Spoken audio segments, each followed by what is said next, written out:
it also does exemplify that there's something to be said about what we just discussed, that sometimes Nico perhaps will overrule Snacks in the calling. Maybe Snacks doesn't feel comfortable overruling Nico the other way around, which is Tess is trying to facilitate right here. So it's a very, very insightful, I guess, tune in to what's going on within the G2 camp. Any thoughts, Maui? You were nodding your head along there. I mean, I feel like that's just another example of where Taz calls a timeout, and unfortunately, instead of going deep into the tactics, he's using 20 seconds in a 30-second timeout to talk about a mental issue, which so frequently arises with G2, and that's why, in a lot of weird ways, the reputation of Taz, I think, has actually now kind of gotten a little underrated. I've seen them make good corrections after timeouts. It's just that we can't really tune in and hear exactly, oh, we're going to send 3 people there, 2 people there, we're going to wait at 140, we're going to do this. You know, like, obviously, we don't want to hear that in the comms, and so I just want to make sure that people recognize Taz is making adjustments in the game, but they're usually on the mental side. I do think, though, that you have to take into account the roles on the team, and Snacks sometimes on CD side especially is playing positions where he just is not able to call any mid-round protocols because he's unaware of certain information that Nico is for sure having, and maybe he's not conveying to the rest of the team. So instead of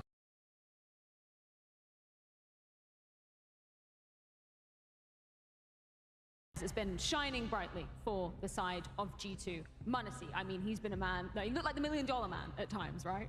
Yeah, I mean, he's the best performer of the tournament, and he's making a really, really close case to be the top one, and he's duking it out against Dong specifically.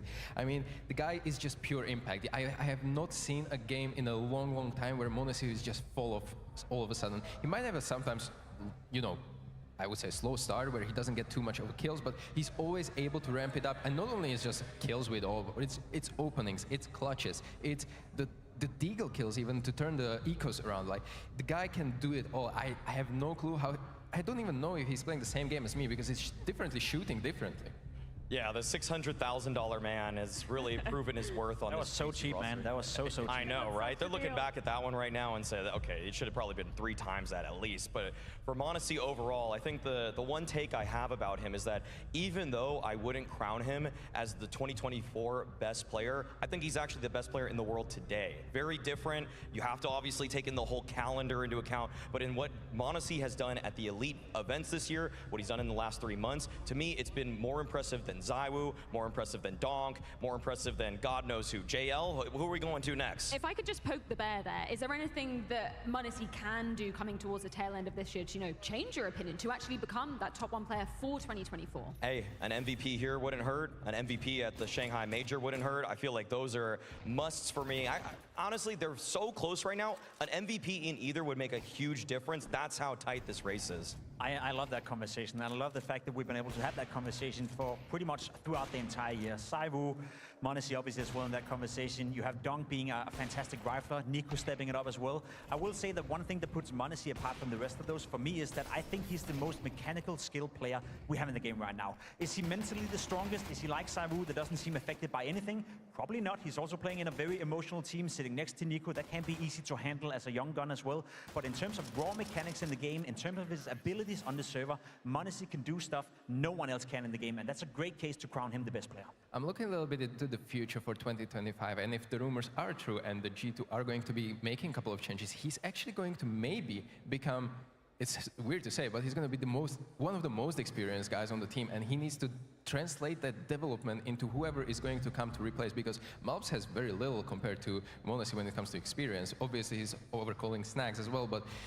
it's just very different way that he needs to approach how he's behaving inside of the team for the most part in 2025. Yeah, I think that's definitely a fair analogy to bring up. I think we can all agree that m0NESY is probably the most stylish player that we've got in Counter-Strike now, the most flashy one. You know you're going to get some really sexy highlights coming out of him. How does he compare when we're looking at the Opera on the other side of the server then, the Shiro style? How does that kind of classify, Jake? Well, in addition to what you just said right here, we've seen Shiro develop mentally a lot the past couple of years. He's becoming an emotional leader of spirits. If I'm m0NESY, I'm probably looking towards Shiro a little bit, not necessarily for what he's doing on the server, because I wouldn't copy any of that, but more so from a personal point of view and the mentality he's bringing in. Now, both of these Operas come from the same region, and you think that maybe they should look alike on the server. It couldn't be further apart from each other. m0NESY, aggressive, flashy, almost dictates the game with the AWP. He's the one seeking the duels, forcing the duels, almost putting down the AWP in the throat of his opponents, where Shiro, way more defensive. He reacts, he positions himself. He's sort of like a turret that you can place on a bomb site, and then you shut down that bomb site. So it is a very interesting duel duel for that exact reason, that you don't find two of us at this level who are very much far apart from each other. If you want to really compare them to players of the past, you would say that m0NESY is the spiritual successor to Simple, and Shiro is really just a new and improved version of Jame. That's what I've got. Okay. Another thing is that Shiro has been incredibly good Neața, neața, salutare! Actually outperforming Dong, which is their entry fragger on T sides specifically. And this just shows you how much of an impact he can bring if he brings that ruthlessness towards their defaults, you know, get fără freza astăzi, sau cel puțin nu la început. Stați un pic că mi-au rămas. Dacă aici ar fi... Mamă. E freza aia de dimineață, bombastică rău de tot. O rezolvăm după, bine? Was scope in and kill whatever came into his crosser, he would do that and he would do it consistently. I feel the same with Shiro. If he positions himself well in a game, you know his hit rate with the AWP is very, very high. That is one thing that you can be proud of if you're putting him in any spot that you are very much so with a certainty going to say, yeah, predicție la rece. But so frequently we look at Shiro's numbers at the end of a game and we think about what did we actually witness in the server, and they don't always match up. It's kind of, it almost feels like one of the big reasons that HLTV went from the 2.0 to the 2.1 rating. I-au bătut G2-2-0 până la urmă în grupe, nu? Or do the numbers lie to us? He wasn't taken down as much as people like him, but there was a significant drop-off for him. Right, you know what has been a bit of a skew with head-to-head? It's been Nico versus Donk. Now, Stico, you had an incredible video kind of outlining how Nico has been able to get the better of Donk so damn consistently in 2024. Can you maybe give a TLDR to the viewers who stupidly haven't watched that video? How was he had the edge? Da, Photoshoot Challenge, am văzut, vreau să ne uităm împreună pe live. Am văzut că există clipul, dar vreau să ne uităm împreună. Vreau să ne uităm împreună, de anul am. Mamă, se vede că abia m-am trezit, frate. Neața, foarte bine sunt. Băi, nu uitați acolo de butonul de like, stați să dau și aici pe Insta, bine? Donk outperformed Nico for the first time this year, and I love to see that. I think this is why I picked Team Spirit to win this grand final, because if this trend continues, I'm hoping this was not just a unicorn performance. I'm actually thinking that this could be a winning condition by far for Team Spirit to actually make it at least competitive best of 5. I'm willing to back you up on that one. I think it's a massive win condition for Spirit. If they want to take down G2 today... Hai să vedem din nou cine zicea în coment că ăștia 4 plus B deja 7. Ce? Astea-s calcule ca și Nelson. La ce te referi, Aline? Mă, abia aștept să mă duc să mă tund, că nu mai pot.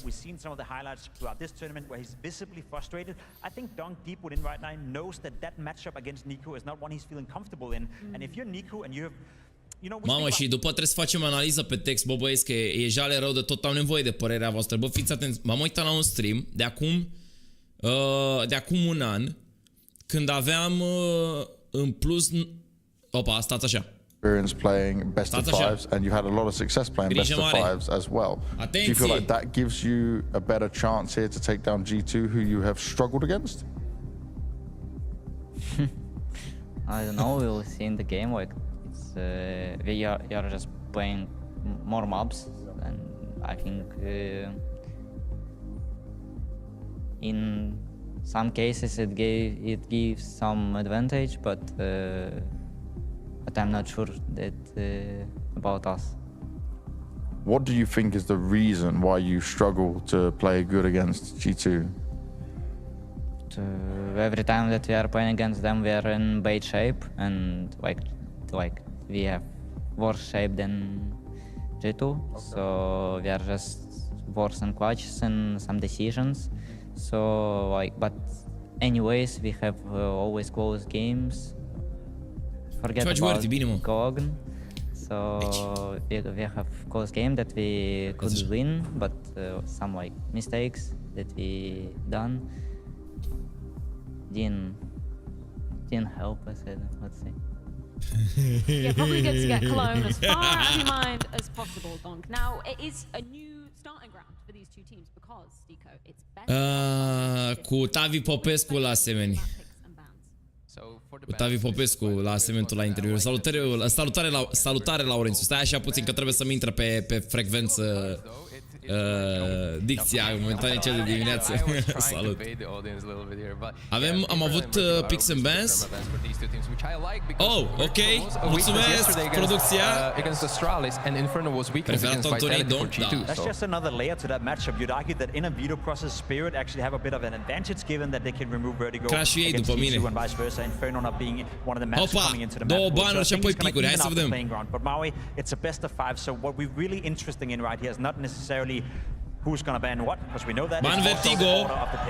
Yes, obviously they played against each other earlier in this tournament, playing Mirage and Anubis, so I would definitely expect Mirage to come out from G2. 64 cu 50%, prima dată zic de G2, da? Anubis, 40 cu 55%. Favoriți Spirit. Pe Mirage 64 pentru G2. Dați 2 next. 67% G2, 62% Spirit. Nuke. Ancient to be, oh no, Nuke, okay, and then Ancient 83% G2, 75% Spirit, dar din 12 hărți și Ancient Decider 57 cu 62. Foarte apropiate ca și statistică, contează și adversarele. You're going to get a cheeky win somewhere in the pool. I really felt like going there might have surprised G2, and you can prey on the fact that both of you aren't great at it necessarily against all forms of teams, but maybe you can tailor a specific game plan based on the weaknesses of your opponent. I see that as a clear sign, because I agree with you. I see it as a clear sign of the mentality Spirit are coming into this game with. Yes, we on paper may consider G2 to be the favorites given the domestic lineup between the two, but I think Spirit are coming in with the mindset that we can win this game. We are equally good to G2, if not better. So in terms of taking the risk that you're describing right here, personally from an outside perspective, probably would have done so. I think Spirit's mindset is completely different though. Well, gentlemen, it is almost time to get the final ever last Premier Grand Final started. One last best of 5, one last champion, one last trophy. Get ready! Let's go! Beginning of the end of this particular chapter. It's a sweet farewell. You know, all good things have to come to an end. That's essential. The players always want to be in front of the fans, in front of the crowd, in front of the audience. It is you who sets the stage with us. It all comes down to define how we end. Counter-Strike, you always have a chance to win the round. There's incredible moments of achieving something that seems like it should be impossible. And now we saw the HUD running up close and personal. Oh, what a flick! We will show everyone that we live and breathe Counter-Strike. Nu știu cine a vorbit așa. All fronts. Welcome to Wonderland. Filthy. Absolutely filthy.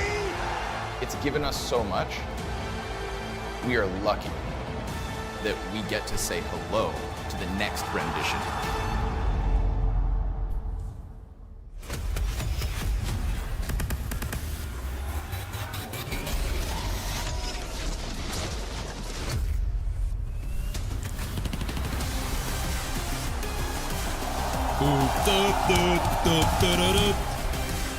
Mamă, dar te-a cu fiori melodia asta mereu, jur.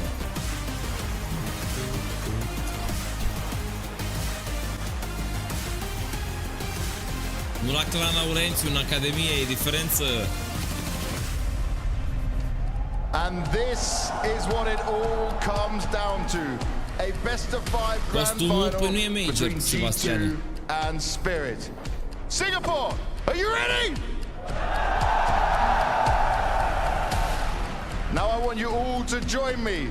We want to get these teams on stage. So put your hands in the air. And let's start clapping. Let's start making some noise.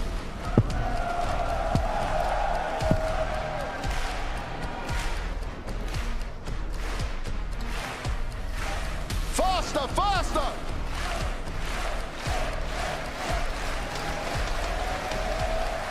And that is what I want all day long. All the maps, all the excitement, all the hype. Now, who's winning this grand final? Is it G2? Is it Spirit? Is it G2? But who do you love more? Donk? Manassi? Donk? Manesi! Well, let's see how it goes down on the server. Let's get our teams onto the stage. Haida! Let's see. My mind is clear, my goal is clear. We are very close to a trophy. We are favorites and we need to take care of this business. I always want to win every tournament. Manesi keeps the round alive. Nobody can stop it. Manesi's gonna have to do it alone. Just like that. And it's collapsed. It's unraveled at the seams. It's a massive victory. Nico giving Vitality a parting gift on his farewell tour. It was Da, și Jedi Spirit e un clasic în reducere.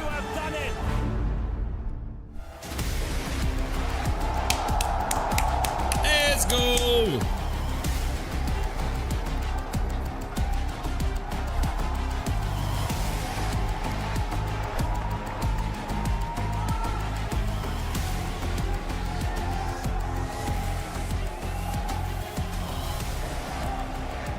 G2 have reached their 4th grand final this year, their 3rd with Snacks and Mouths, and they could become the first and only team to lift the World Final trophy twice. They understand what it takes to win. They are not scared of these dragons. Their samurai swords have proven capable of cutting them down again and again, and that is what they expect to do today. Mouths! Hunter! Snacks! Manesi!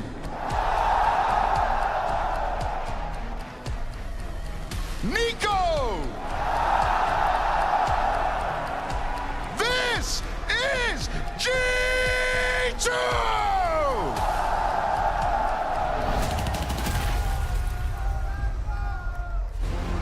In this head-to-head, all players have to deliver. We all know that we can win this tournament if we play our game. It is just perfection out of spirit. Dog continues to chew through two. Device can't manage, it's too much to ask. Team spirit on Dust 2 from start to finish. And the impact of spirit felt. Magic closes! And that's the round that does it. Back to another grand finals.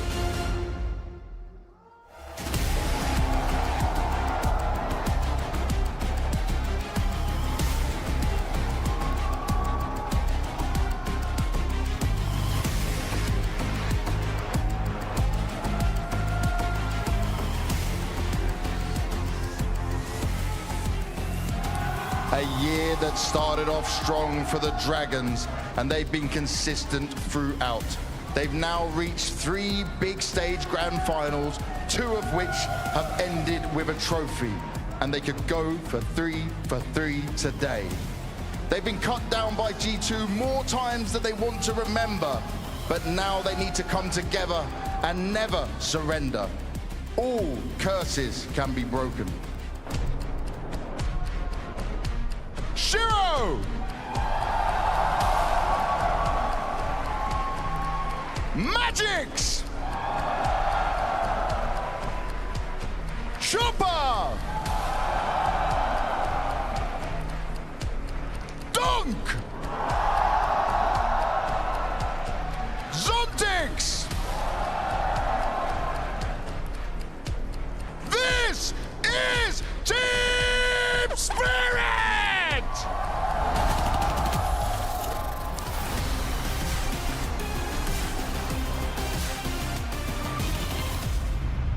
G2 versus Spirit, the 5th head-to-head that these rosters have seen this year alone, where G2 have proved the kryptonite 4 series in a row prior. But Pimp, this is uncharted territory. This is a best of 5, beginning on Mirage, G2's map pick. We say uncharted. Last time G2 played a best of 5 grand final, they kind of surprised us by how good they were looking in set best of 5 final, taking down Na'Vi in quite convincing fashion. I think that's something they've been speaking about coming into this final as well, that we actually have quite good experience performing when the pressure is on. We obviously saw Nico play well, we saw m0NESY play well, and as we've been saying time and time again throughout the entire week, when it comes to G2, those two are massive win conditions. Now, I will say one thing though, and I'm gonna ask my fellow colleagues right here what you think of this. Melts have been a little bit hit and miss, and I think for G2 to fully hit their strides, to fully be that team where, as you said, Maui, when they're playing well, it seems unreasonable to think anyone can beat them. It requires Melts to play well as well, and that hasn't necessarily been the case throughout the entire tournament. I do feel like at this point, many of the teams have studied the demos enough of G2 that the openers, which frequently involve mobs, are no longer as much of a surprise. The shock and awe is gone. But at the same time, I do feel like mobs, on those anchor positions, he could be a little bit more active. He could get himself involved in some of these games. That's what I would like to see. But for whatever reason, I do think that G2, they still have yet to fully activate him. They need to find a way to put him into the fray a bit quicker in some of these rounds, because the late round specialists are behind him. Put Hunter, m0NESY in the back lines, mobs needs to be at the front, and that's one thing where G2, they just need a game plan a little bit stronger for me. It's a great point, because the heavy hitters, the trio of heavy hitters for Team Spirit, for example, Shiro, Donk, and Zontix, I compare them much higher compared to Nico, m0NESY, and mobs, specifically for this event. Mobs has been the one that is kind of trailing behind Zontix in this department. I feel like it's the role, the disparity as well that we're seeing, but I feel like, yes, he's not been activated yet, as I know him. Pimp, tell me a story about the stronger sides for both of these opponents, because they are opposing in their essence, right? Yeah, I was looking into it yesterday night preparing for the game, and I'm thinking to myself, G2, you look pretty solid on the CT side. As a matter of fact, they have the best CT side at the entire tournament so far, which bounds well for them coming into this matchup. Now, there is a caveat to that, because Spirit have the second best T side. So, as you probably know by saying just that, sorry, out loud, something's gotta give, right? You have the CT side of G2 that's been very, very strong, and then you have the T side by Spirit, who's been the second best at the tournament, only outdone by Astralis. So when we get into the specific halves where G2's on the CT side, Spirit is on the CT side, I'm very curious to see how that's gonna play out. Now, one of the things that made Spirit so good on the T side so far has been the in-game reading of Zontix. We saw it in the game against FaZe Clan, where he takes charts, he finds loops in the defense off FaZe. He's probably been studying, he's probably been integrating the demos into his brain, and he knew when to strike. I'm curious to see if he can find the same timings against G2 and potentially take advantage of that. When we're looking on the other side of things though, Maui, why do you feel like G2 have been, you know, so dominant on that CT side? I mean, Freya, this is not an answer that anybody is going to need to really reach for. When watching these games closely, it just, the individuals. I mean, I really wish I was saying some kind of tactical breakdown. Oh, they're pushing their reactions. No, Vitality had better reactions than G2 yesterday. In fact, I'd say Spirit had better reactions than G2. But when push comes to shove and you're finding yourself trying to breach a bomb site that is defended by mobs, Nico, and m0NESY towards A on Mirage, well, you're shit out of luck, because honestly, those two guys are just going to frag you out of the server. One thing that is completely going undercover here for the CT sides of G2 is that Snax is positive. Or if you isolate those CT sides when it comes to rating and KD. So Snax is actually playing a heavy role in the kind of, you know, statistics when you look at defensive side of things for G2. I want to pick on... Oh, yeah, sorry, we don't want to keep talking about it, obviously, but for people at home, Snax has a record now, I believe, 40 maps in a row without a positive KD. That is still alive. He was very close yesterday, breaking that curse, and something tells me, Maui, today could be that day where we're not going to have a Snax negative KD again. I'm not sure about that, but one guy that I'm going to keep my eye on is Magix. This guy has been gone like a poof of smoke when he plays against G2. It's the worst team that he's played against all year. 0.79 rating over 12 maps. It doesn't matter what the sample size is. This has been his kryptonite. He crumbles when he's playing against G2, and he's playing on that B site, and Hunter is going to be in his face. Hunter actually just turned him into meat last time they played against each other, frequently challenging him, looking for duels. We talked about how Snax is such a hole on that defensive side, especially towards B2, but actually Magix has been the fraud in this matchup. Well, we can see the live odds on screen right now, quite handily favoring the side of G2.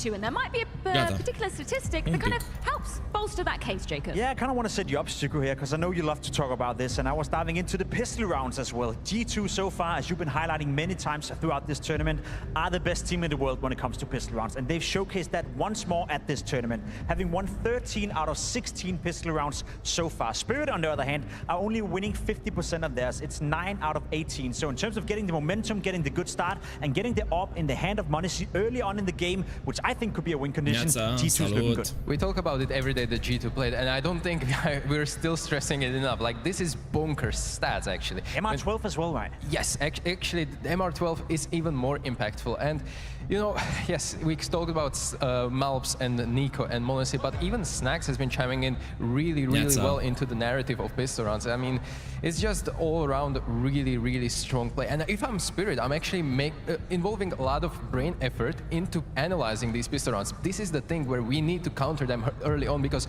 no team in the world so far has been able to do so. Now, Maui, the social media gods didn't let you put a prediction for this game, so I am going to offer you that pleasure. Who are you siding with to take this trophy? I am firmly taking G2 in this matchup. I do not think that this is the day that Spirit pull it all together. I feel like they've been propelled by the fact that Zontix is having a slightly better than average tournament and Donk is showing some great form, but all in all, the weapons, the pieces for G2, they are better positioned to take out their opposition, and I feel like Taz is actually growing as a coach. I'll finally admit it. I apologize, Taz. Gentlemen, thank you so much for all of your thoughts. The players are sat down.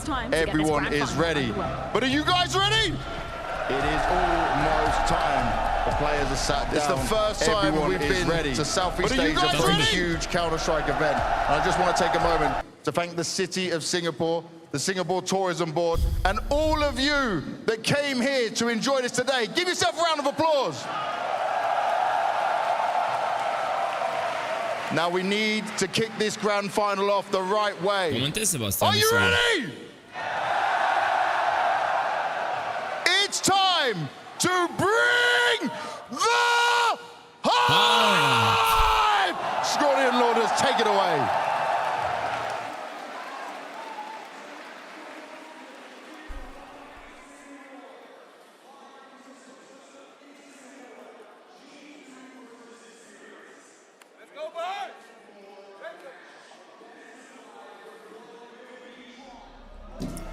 În regulă, iată că începe această mare finală.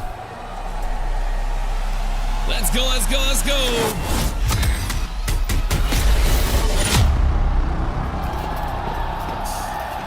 Best of 5 cu un P250, se pare că la Nico. 4 utilități, din care una folosită, smoke-ul plasat pentru conector. Jucătorii de la G2 sunt 5 în top mid. Și în momentul de față încep să înainteze. Hunter în apartamente, este un rush către short, ceva nou din partea celor de la G2, încă un smoke venise pentru window aruncat și iată că pătrund aceștia ca pe bulevard, doar că trebuie să și elibereze traficul și sunt cei de la Spirit pentru intercepție. Zontix cu un match, sau mai bine spus, un turneu mai bun decât de obicei și Don care livrează asemenea precum o face în fiecare match aproape. Rună pentru cei de la Spirit.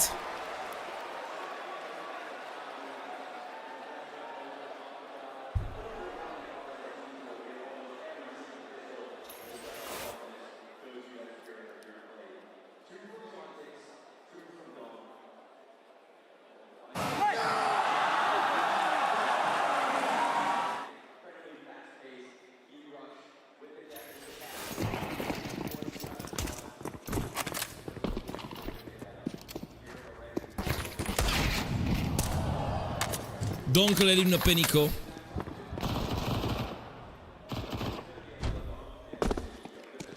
Oricum, o rundă de fule cu care va fi lejeră, se pare că pentru cei de la Spirit actualmente. De ce mai joc echipele mari la RMR dacă am văzut că sunt calificate prin Valve Ranking? Încă nu se aplică Valve Ranking-ul ăla, din câte știu eu. Da, e un sistem mult mai complex care a ajuns să fie. Salut, Foxia. Morrissey, eliminare pe Shiro.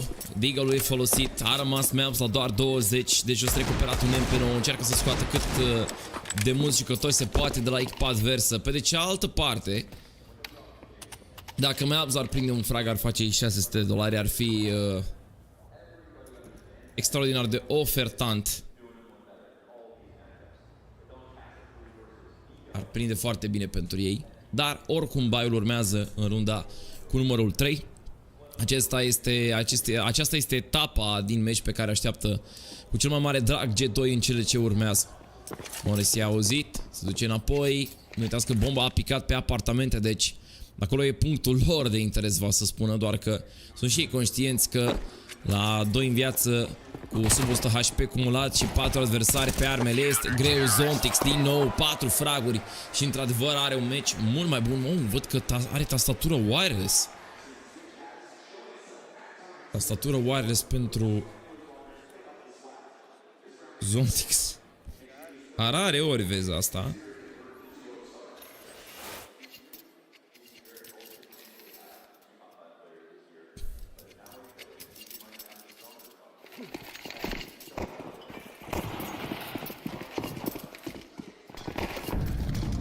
Cinci acauri.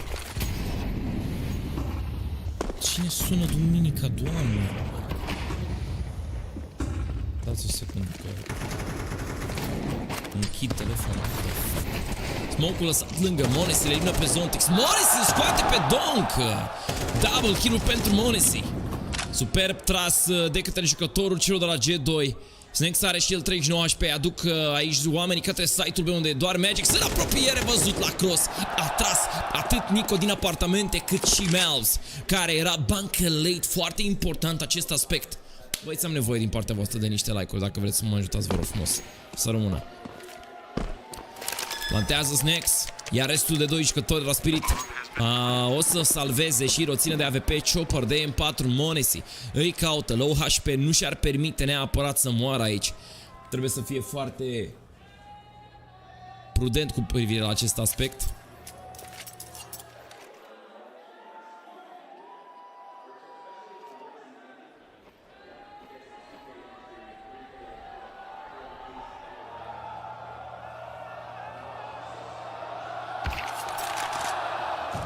Și rog un exit frag. Nu știu neapărat dacă a meritat hantul ăsta din partea lui Monesi, dar până la urmă este o armă pierdută.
Gata. Acolo sunt nebuni cu G2 fanii. Mai evoluat Donk în gameplay, încă e boboc. A scăzut în gameplay. Sunt supărat pe Astralis. Da, Vlad, au jucat slăbos din păcate. Mai ales ultima hartă. E păcat că a fost Vertigo așa stomp și n-au reușit să convertească pe next map, știi? Și mai ales că era și decider. Mulțumesc de 140 de like-uri. Bună dimineața, Luca. Salutare, salutare. Anoroc MRS. Salut. Da, și rog cu niște misuri care au ajutat foarte mult pe băieții. Navi fan acolo în Singapore. 2 la 2 egalitate. Avem duale pentru Magix, duale pentru Donk. Pe 250 la Zontix. O varietate în armamentul celor de la Spirit în materie de pistoale. Lasă economia la 2000 și nu cumpără armuri. Un ecobai practic. Scoate Hunter pe Shiro. Playerul care era lângă scară este dus la pământ. 2 jucători pușeați rampă. Ar putea să rămână retrași acolo. Cei de la Spirit se așteptă pe cei din CT și tocmai de asta un pic se anunță doar Chopper. Magix încă nu e știut ca poziție. Coș de 3 puncte. Melts a exact ce spuneam. Bombplantul blocat de către Magix. Donk și el cu doarele mai bate un om. Ia caul de pe jos. Rămâne pe pistol. Cred că a luat un AK-47 care are mai puține gloanțe. Nu văd altcumva motivul pentru care n-ar sta neapărat pe AK. Se pune presiune. Fuge cu AK-ul și acum în rapiditate maximă este în depărtare și iată că face reload-ul. Nu avea încredere în numărul de gloanțe de pe acel calaș pe care îl luase de pe jos. Moresi pentru intercepție, gap-ul acolo la vent. Și Donk e greu pentru el să-l prindă. Moresi! Reușește Donk acolo cumva să scape în prima fază. Ia fight-ul din nou, dar erau scopul lui Moresi, care vine mai mult ca o obligație. Salut, Mihai. Drum bun la muncă, spor. Ce l-au bombardat aici pe Chopper. N-a știut capitanul celor de la Spirit ce l-a lovit acolo. Momentul de față avem și tactical timeout. Coachul Spirit vorbește cu proprii jucători. Și să dau aici un reload. Așa. 3 runde consecutive pentru G2 Sports. Am avut runda de pistoale la Spirit. Avem runda imediat următoare pentru ei și la primul buy G2 reușesc să-i facă să salveze cu 2 dintre playeri. Hai băie să ridicăm un pic chat rate-ul. Puneți acolo câte un punct pe chat. Mamă. Cam prea așa. Hai să ridicăm un pic chat. 3 la 2. Deci da, trebuie chat rates, da? Pentru engagement. Smoke-a lui Donk, flash de asemenea. Flash pe sub mână și vine la pic. Dar nu are contact cu niciun jucător top mid, culmea. Mă mir că G2 nu trimite acolo pe nimeni. Preferă rampa și palatul pentru a lua în target site-ul A în momentul de față. Între timp Snexy la lurk înspre site-ul B. Și task-ul său aici este să încerce să rotească un jucător din short, cel mai apropiat, sau dacă este să fie market, să-l mențină atent și pe cel din side, de asemenea, să-l țină acolo. Minus și 10 secunde pe cronometru. Cei 2 jucători de mid verifică under-ul înainte de a reveni asupra site-ului cu focusul. Încă n-au pushat, încă n-au trecut. Se încearcă aici descărcarea acestor arme de către Spirit prin smoke și asta au vrut să evite G2, să nu ia damage pe drumul încolo. Deci smoke-ul pentru jungle dat. Hunter confirmă contactul cu Chopper, care e mai apoi învins de către Melps. Ține cu AWP-ul foarte superioară Monesi, dar el este responsabil de plant. Pe venire înspre CT este acum Shiro, atenție mare la Snex.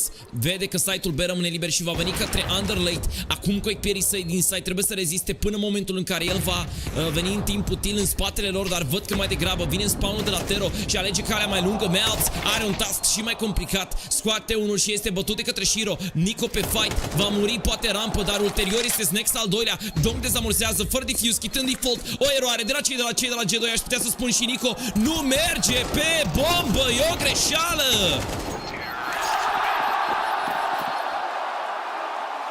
Inacceptabil din partea celor de la echipa G2.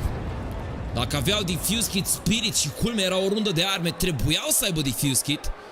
Nu înțeleg de ce Snex n-a venit el către lower și eventual Nico să meargă palat, având în vedere că bomba era plantată default. Problemă de comunicare aici pentru cei de la G2 cu siguranță. Nico absent.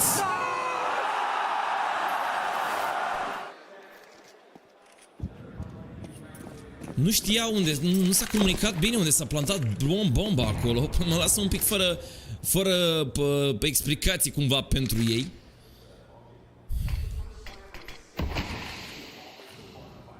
Pistoale din nou pentru cei de la Spirit. Scapă G2K prin urechile acului.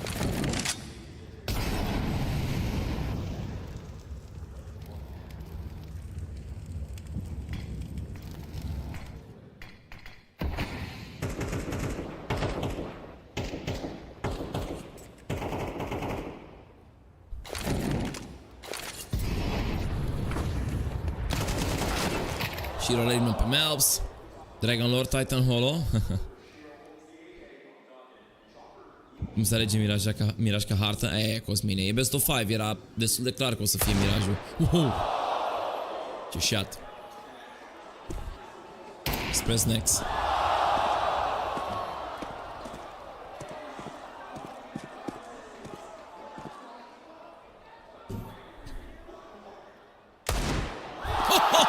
Ușor!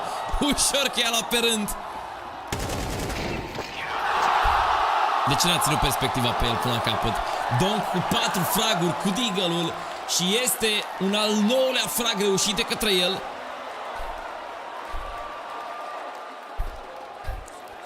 Cât de sec a fost.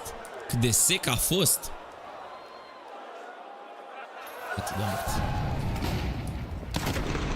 Deci interior acolo și roll doboară pe primul. Apoi o bucată pe Snacks. Încă o bucată pe Monesi.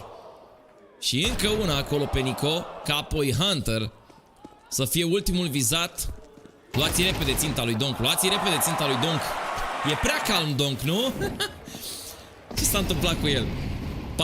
4-3, Spirit dau runda peste cap. Shiro cu refragul.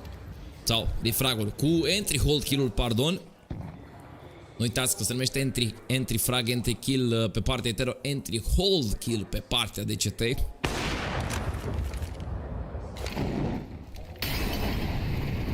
Shiro nu se poate retrage de acolo. Ar intra în cătarea oricărui player de la... Acum vine heul ăla și smoke-ul. Putea cu heul să se retragă Shiro, doar că a crezut că vor veni gloanțele de la adversar. Acum, după ce a tras Monesi abia, exact ce au făcut de altfel G2 pe pătrunderea lor către site-ul ăla. Au executat, au dat smoke-ul pentru jungle, au dat smoke-ul pentru scară și n-au ieșit instant dinspre rampă, ci mai degrabă au așteptat să se tragă toate încărcătoarele de M4 ale celor de la Spirit dinspre zona de conector, ca abia apoi să inițieze. Acum e rândul lor să joace pe Deagle și într-adevăr au un trio de jucători extrem de periculos pe Deagle. Ma că nu e Melbs în viață. Nico Melbs și cu Monesi. Au un Donk cumva la puterea a treia la acest capitol. Toți sunt extrem de capabili, doar că depinde ce situații pui cu acaurile adversarilor. Hunter ba chiar el bate om. Shiro a ținut acolo foarte bine marja de eroare la reacția pe AVP. Și este runda cu numărul 4 care se așează pe tabelă pentru cei de la echipa.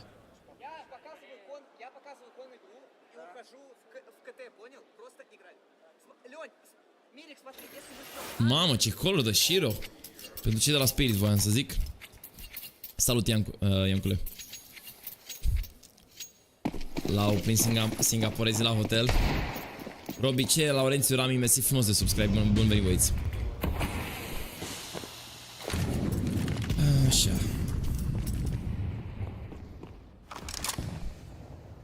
(4-4) Egalitate.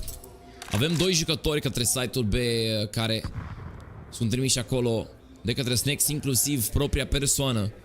Un play un pic mai pasiv din partea G2 Sports, din ce se pare. Vor să prindă un extend de la Spirit, vor să prindă un jucător în verificare dacă se poate. Molotov la picioarele lui Donk. Acest avansează, face picul. Nico va fi în fața sa și îl învinge pe acesta. Flash pe deasupra foarte bun, dar în rampă înaintează Hunter cu acel chopper care e elicopter de luptă de data aceasta și nu lasă pe adversar să treacă mai departe. Iar respectiv în site-ul B ies din smoke fix în brațele lui Magix, care abia aștepta Magix să-i îmbrățișeze, vă dați seama. Abia așteptă Magic să ia pe cineva în brațe. Best of 5, best of 5. Da, așa este Monesi. Ultimul în viață și iată cât de repede s-a dus runda aceasta în favoarea celor de la Spirit. Mirajul acesta este picul G2, următoarea hartă este Anubis, aleasă de către Spirit. Și un save destul de lung.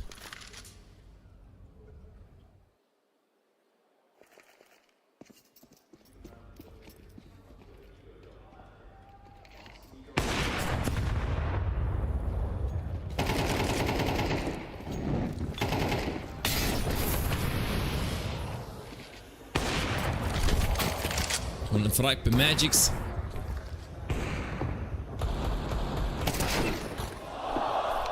Și un frag pe Chop. Și poate și pe Zontix. Dar venea din spate încă unul. Se dărea acolo cuțit pentru bani. Nu era rău, era un moment în care chiar i-a ajutat pe cei de la Spirit, având în vedere că au undeva la... Bine, fac de la 7 la 10.000, având în vedere... E un pic în spate HLTV-ul și aveau vreo $5.000. Nici cu 10.000 în bancă nu stricau, încă 1.500.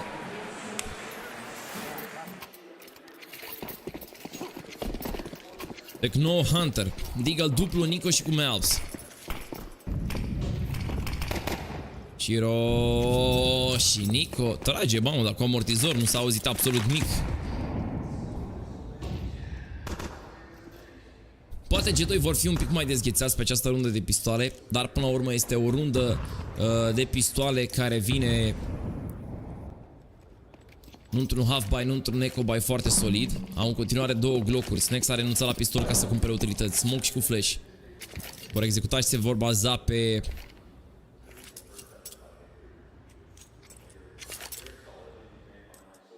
Se vor baza pe Maps, Hunter și cu Nico să facă eliminările. Culmea, Monesi nu este pe un pistol upgradat. Mulțumesc de 170 de like-uri, să rămână. Face picul Monesi, Donkey acolo să-l stopeze. Mai degrabă grenada decât altceva, dar n-a mai aruncat-o nici pe aceasta. Nico, eliminat, Donk, on point, Donk! E meciul, să fie grijă mare la Donk, că trage meciul ăsta. Acum are 13-5 și este clasicul început de meci pentru Donk, cu care ne-a obișnuit la începutul anului. Știți foarte bine că atunci când începea prost, de obicei nu-și mai revenea și rare ori l-am văzut să se remonteze. Mamă, dar unele glonțe de Deagle efectiv nu se aud.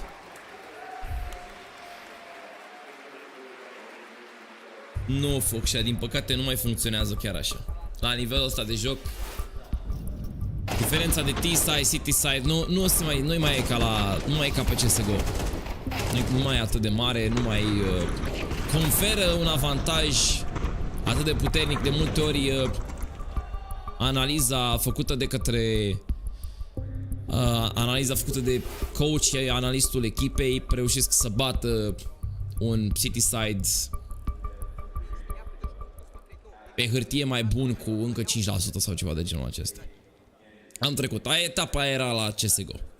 La CSGO prin 2015-2016. Acolo când ziceai se trece pe nuke pe CT, a plecat comeback cu 100%, trebuie să se întâmple. Deși nici acolo nu era absolut. Într-un fel e bine, știi? Într-un fel e bine pentru că nu mai ai meciuri la care să le poți da predictul 100% că știu că așa o să se întâmple, nu mai are ce să mă surprindă.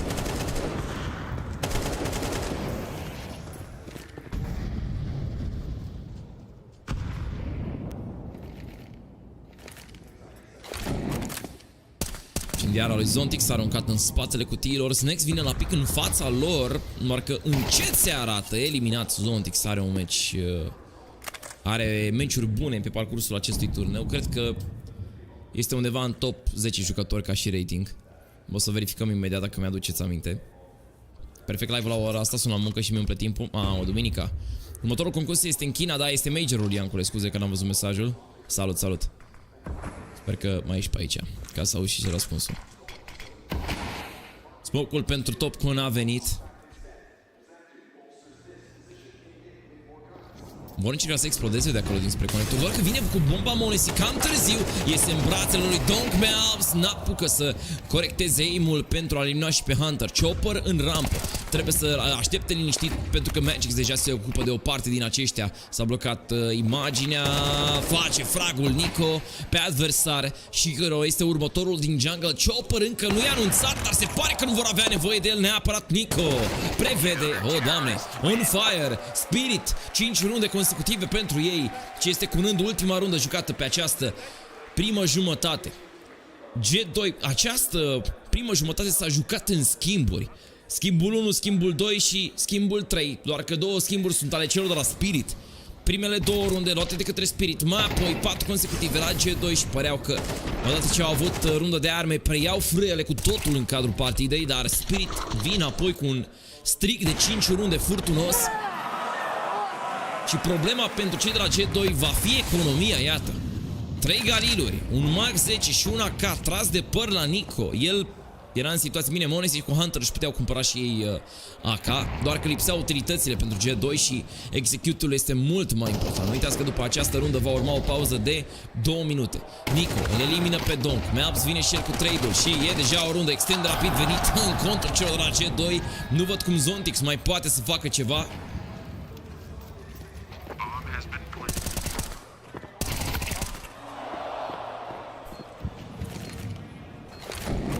Oh, domnul Jetux, te salut! Ce mai facem aici în Cluj? 1 vs 2 ajunge Zontix, elimină 2 momentan, restul nu se vor mai lupta atât de agresiv cu siguranță. Smoke ca să aibă un pic de spațiu de manevră. Încă o incendiară pe jos pe care o vede, nu o ia, sau s-a luat automat, s-a luat automat. Oh, backflip! Meabs lovește la greu și avem pauză.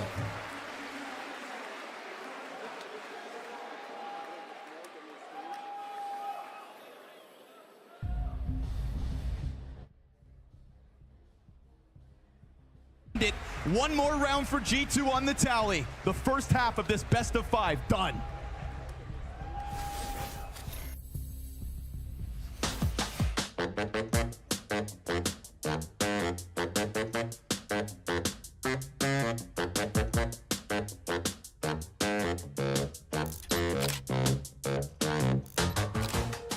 What's going on, guys? We are here in Singapore and we're about to get down to some business with Na'Vi and G2. We've got a challenge for these players right now. We're going to visit some of the iconic tourist locations around Singapore, starting here in the Botanic Gardens. And you guys have the challenge of taking some nice pictures. Best pictures wins. Now be creative, find something beautiful. Nico, you happy with a camera? You know what you're doing with that? Me, if it was, front camera, I think I would do fine, but with this camera, we'll see how it goes. Who's the one who takes more photos out of you two? You, Jail, just straight away, Jail. So you're gonna be in control of the camera. I hope so, yeah. I mean, Alex is a very good portrait figure, so. Oh yeah. You can see that. I am up. Yeah, it's good. It's good. All right, may the best team win. Let's get him. He's getting ready for it. The aperture is 3.5 to 5.6. Really good. For the cameraman, 1 sec. Very nice.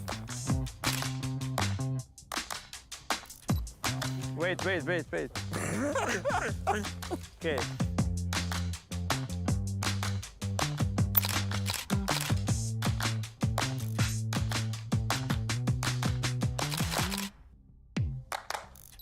Alex, you wanna shoot? Not yet. When I see a vision.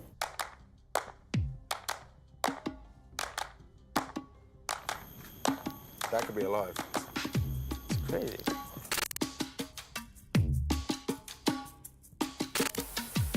Actually, I think we can cook here. Wait, we can actually do it.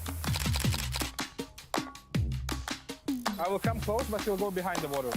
I'll go behind the water. Yes. Oh. No, I can take a picture of you. Jail, put your head under it.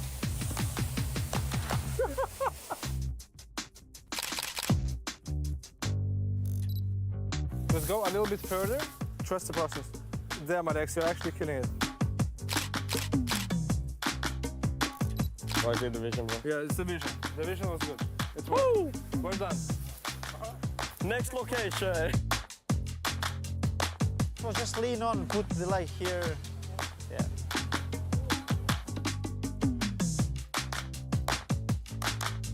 Can you see the people behind me or? No. Look towards that circle. Bro, let's do it that it comes out of my mouth. Yes. How about that? Just look there. Really good. I got it.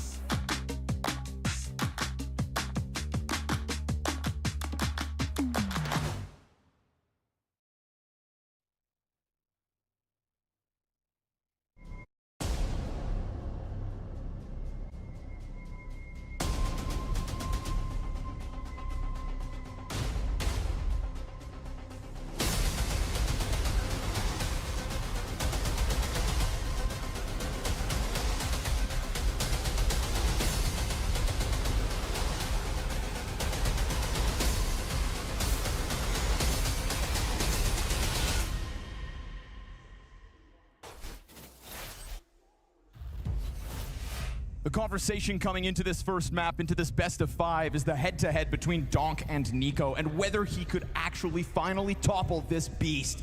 6-1 right now is Donk over top of Nico. 14-7 to a measly 4-10. He has effectively shut him down in the first half of this grand final. That's quite literally one of the most, some might say that's just a funny stat to read off. That's actually one of the most important stats in this head-to-head for the year for Donk, and for their ability to be able to win big series like this versus G2, who are essentially, this is not a rivalry, this is their nemesis. This is the team that destroys them every time. So it looks like we've got the potential for one of the best chances here for Spirit to pick up this upset. And yes, you've got to call it that.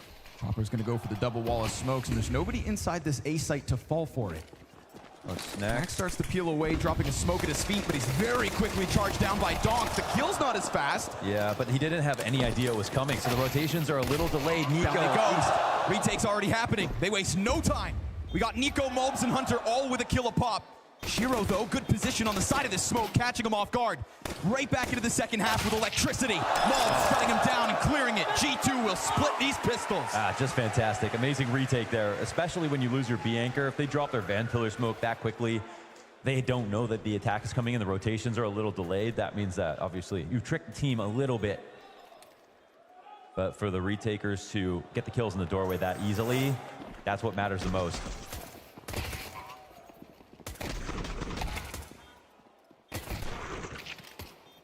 We talk about stats between head-to-head, but another stat that's been impressive has been the success rate in G2's pistol rounds. Pick your poison. Don't worry, they'll find a way. So G2 add 1 to the tally. Pistol round that will suddenly put this game back to even keel. 7 feels inevitable. You know Donk has a deagle, right? And he knows where they are. Yeah, but he's being so loud about all this that you can just give him his space. Let him throw his little tantrum up in apartments. CT's not going to peek and give him a thread to pull on. They go ahead. Take some very open spots out in middle. They don't feel like the threat really looms nearby, but that pack of pistols could come out mid at a moment's notice. Feels like that may be the plan, seeing as Magix has the single flash for it. Mirage is one of those maps that comes up in every single veto, unlike some of the other maps. Mirage has gotten closer over time. It used to be single-digit victories from G2 over Spirit. The last 2 games was 13-10 in favor of G2, 16-13, so 1 overtime victory over Spirit. So they're starting to put things together on this map in terms of what they need to do to fix it. But it's Mirage at the end of the day. I mean, it's a map that's only so complicated and one that they both understand versus each other. We'll see if 1 health ends up being a difference here for Chopper as they try to just QB sneak that bomb into A site. It's a Hail Mary, and it doesn't look convincing. Mulbs scoffs at the attempt from Zontix. Him, m0NESY, and Nico just going to clean it all up. That inevitable 7th hits the scoreboard. Not 1 flash, nothing. It's a calm moment right here. That's a nice round to make some money. Okay. He's got 1 team he loves. Oh, wait. No, he's got a few, actually.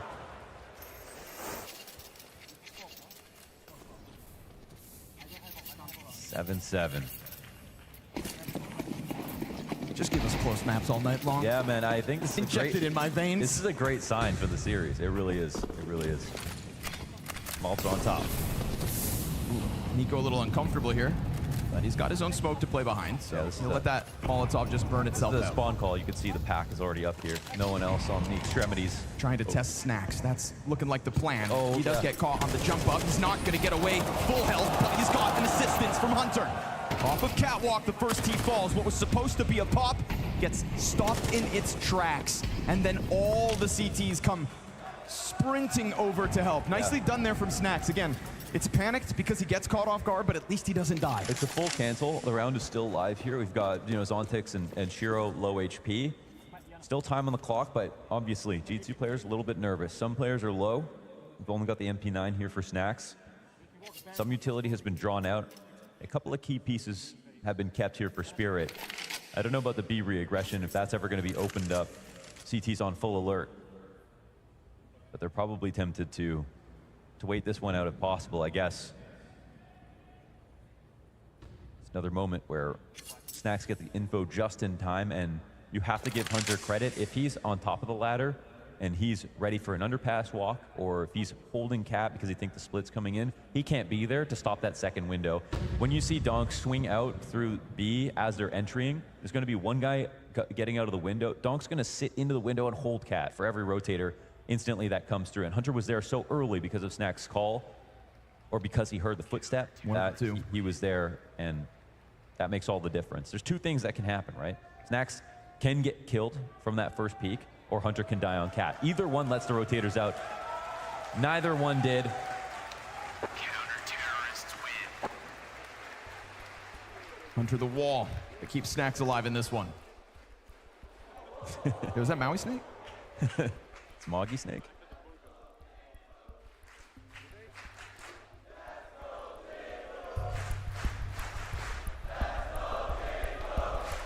This is definitely a Monacy type crowd.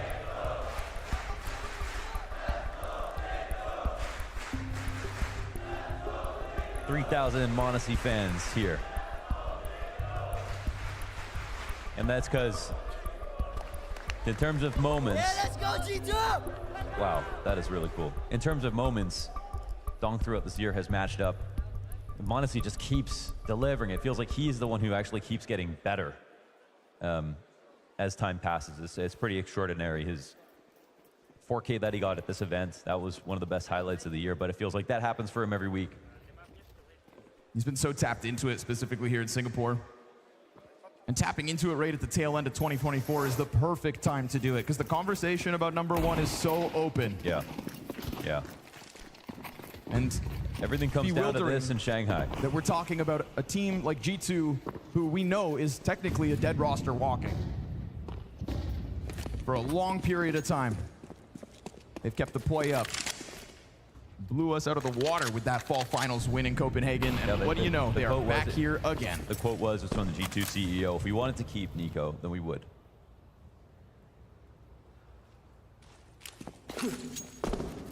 Hate to hear that.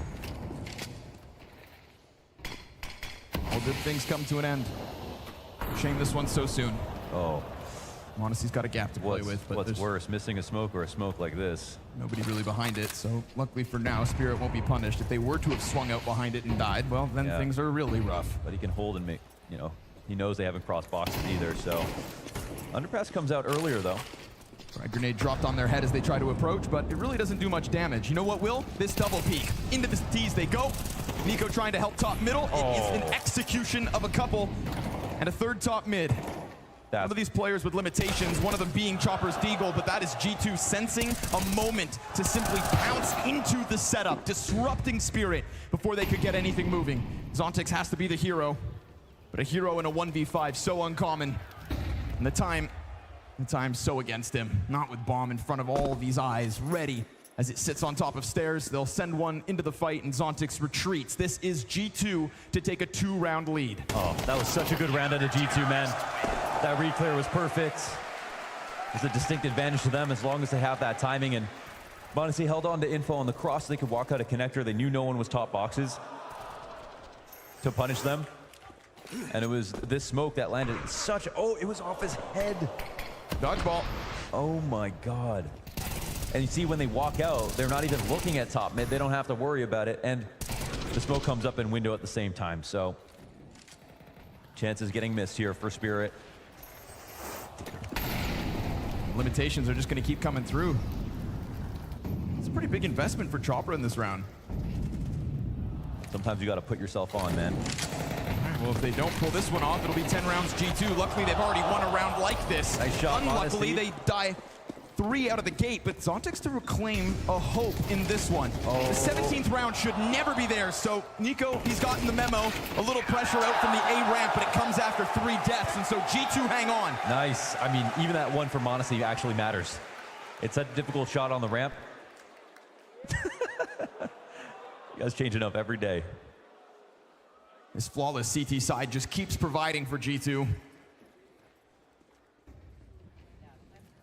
Donk's individual level cooled off.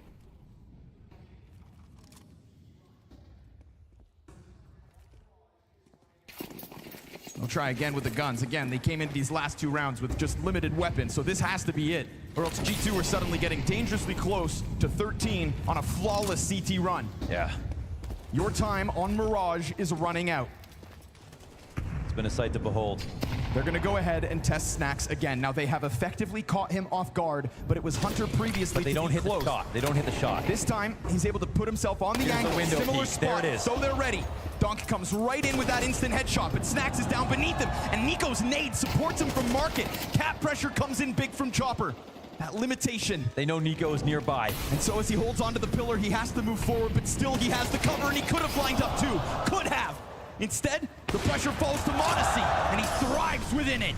Puts it into the 2 versus 2 as Shiro is on site with bomb planting safely. Incendiary's gonna spread and takes him down to 60, but still he has this column to hide. Smart for Shiro here. Magic's covering the corner. Malb's on the corner, and as he peeks, it's a blind Magic, so no help this time. It's got to be the pillar of Spirit again, and guess what? He can, because he has, lost him. But not this time. Modesty steps out. Lightning strikes the B site.